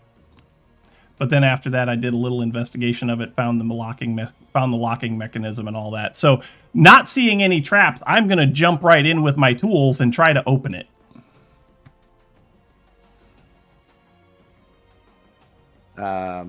You're struggling. Okay. Oh, I guess I can go help.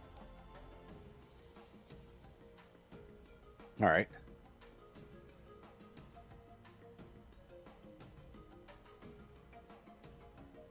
First, I'm going to check it for traps. I already did that. This thing ain't trapped. Yeah, but I'm not telling you that. I'm just having a good look. He fidgets with his goggles and looks in there, and he goes, "Oh, see." You see inside the lock mechanism, there is a small needle, or perhaps a very small dart. You can't tell from your vantage point, but there's something pointy in there. Now, is it investigation that's used to disarm traps? I'm still unclear in the way that 5th edition. Dex. Yeah, it's your dex. Yeah, but is it one of those? If you're proficient, if you're proficient in Thieves' Tool, you get your proficiency bonus. Otherwise, it's just your Dex mod. Yeah. So Thieves' Tools is Dex mod plus proficiency bonus plus die roll. Yep.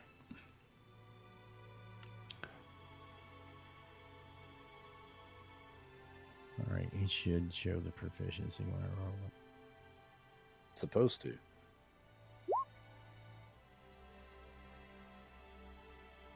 Mm-hmm. Looks like Yep, it did. it did. It did indeed. And that's to disarm. Yes. You were unsuccessful in disarming the trap. However, you did not spring the trap. Seeing him do what he's doing, I say, so what are you doing? What are you doing? Well, there's some form of trap right here. Did you not see it? I get down at his level and I look a little closer. Do I see it? Yeah, if he points it out to you, you can see it. Ah, I see. Ah. You and I, you're a little helpful to have around, I think. There's that little word again. Mm-hmm. Oh, and perhaps if you're exceptionally elongated and dexterous feline arms, you can reach in there and disarm it. So I'll use my thieves' tools in conjunction with the cat's claws, and I'll give it another go. Not much better.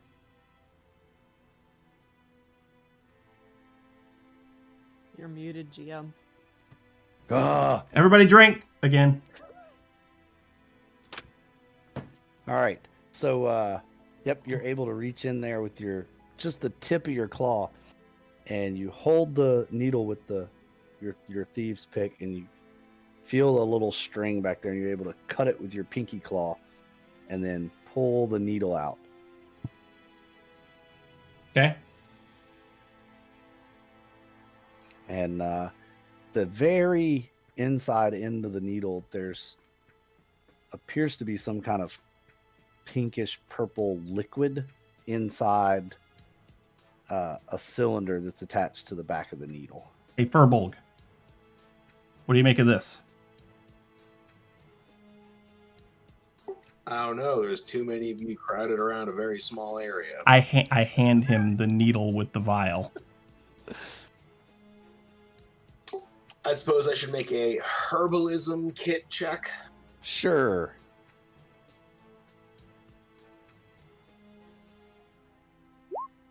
Ooh, that's a good one. What's a 19 tell me? It is a poison. It's a toxin, probably made from a toxic mushroom compound. It acts quickly and affects the nervous system first. Oh. Poison. If you don't have a use for that, I could use that in my... I've got a kit that I'm putting together that may come in useful for things later. Sure, why not? Okay. I add that to my poisoner's kit. All right. Oh, and I guess now that we've disarmed it, I'll give a shot at picking the lock. Unless anyone has objections. Open it already. Brata looks very anxious to have this opened. After I put the poison in my kit, I put my hand on my crossbow just in case, because I've seen these things open before. Yep. Oh, I'm already pulling my weapons. I'm not waiting. Let's see. That was a 12 to unlock before, and a 12. Yeah, you guys are struggling getting this lock. You could spend a few minutes and take 10 if you want. Well, I actually have a magic item that allows me to take 10. So I don't think take 10 is in 5th edition, is it? Nah, but I homebrew it anyway because it's helpful in situations like this. Yeah, we've allowed it.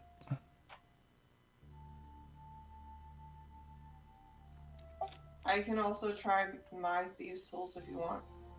Yeah, might not be a bad idea for a fresh set of eyes on it.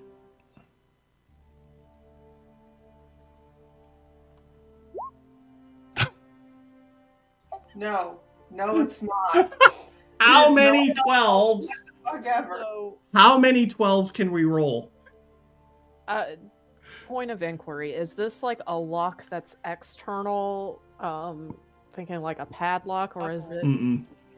No, it's an internal mechanism like all the others have been. Okay. There's a keyway, and it's, you know.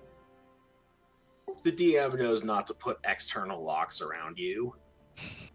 Can I, like... Brought to smash.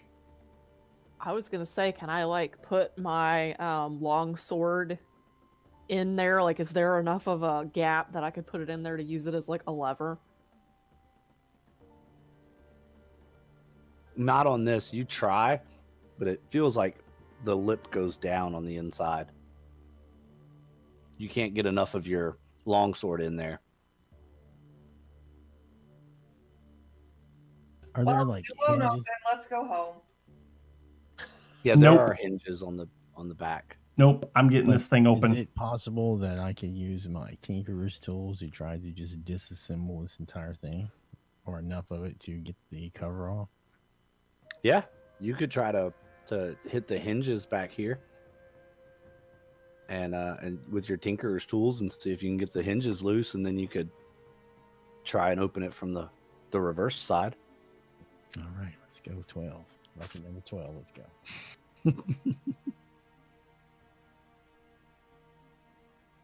What? No, will tinkerer's tools still be dexterity or intelligence? Should be dexterity. It should be dex still, I think. I'm pretty sure tinkers are dex. Yeah. Mother. Are you freaking kidding me? 1, Okay, 2, 3. What if we use my wand of fireballs on the metal? Let me get way the hell back if you're going to do that. I'm gonna try No. this. Do it. I'm being a dick. I'm gonna try this one more time.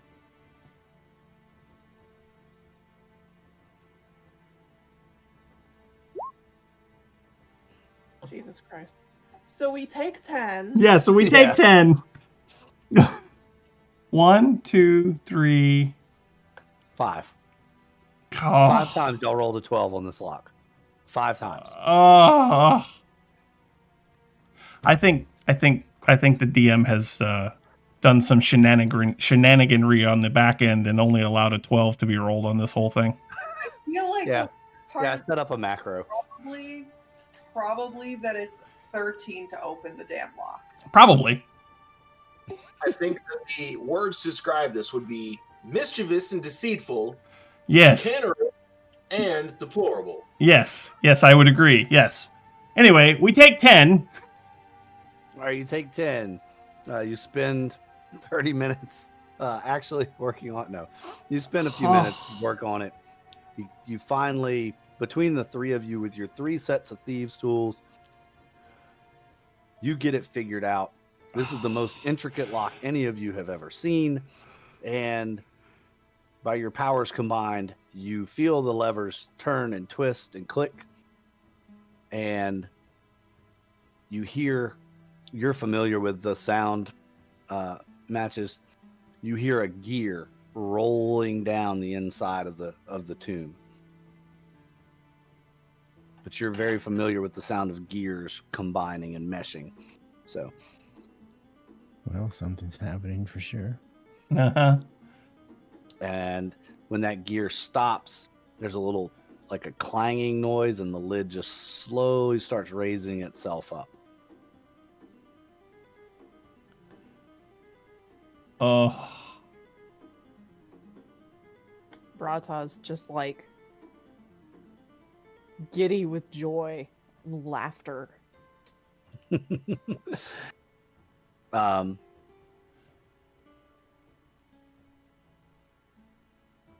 Clark, you're not really focused on the tomb, are you? Or are you? I'm just asking. Half an hour of them trying to get it open? No, I am not. Okay. Anybody else kind of lost interest in what they were doing over there? When I hear the gears, at the very least, I would turn back around to it. Okay. As that opens up and you're all intently, the three of you up against it are intently staring into it.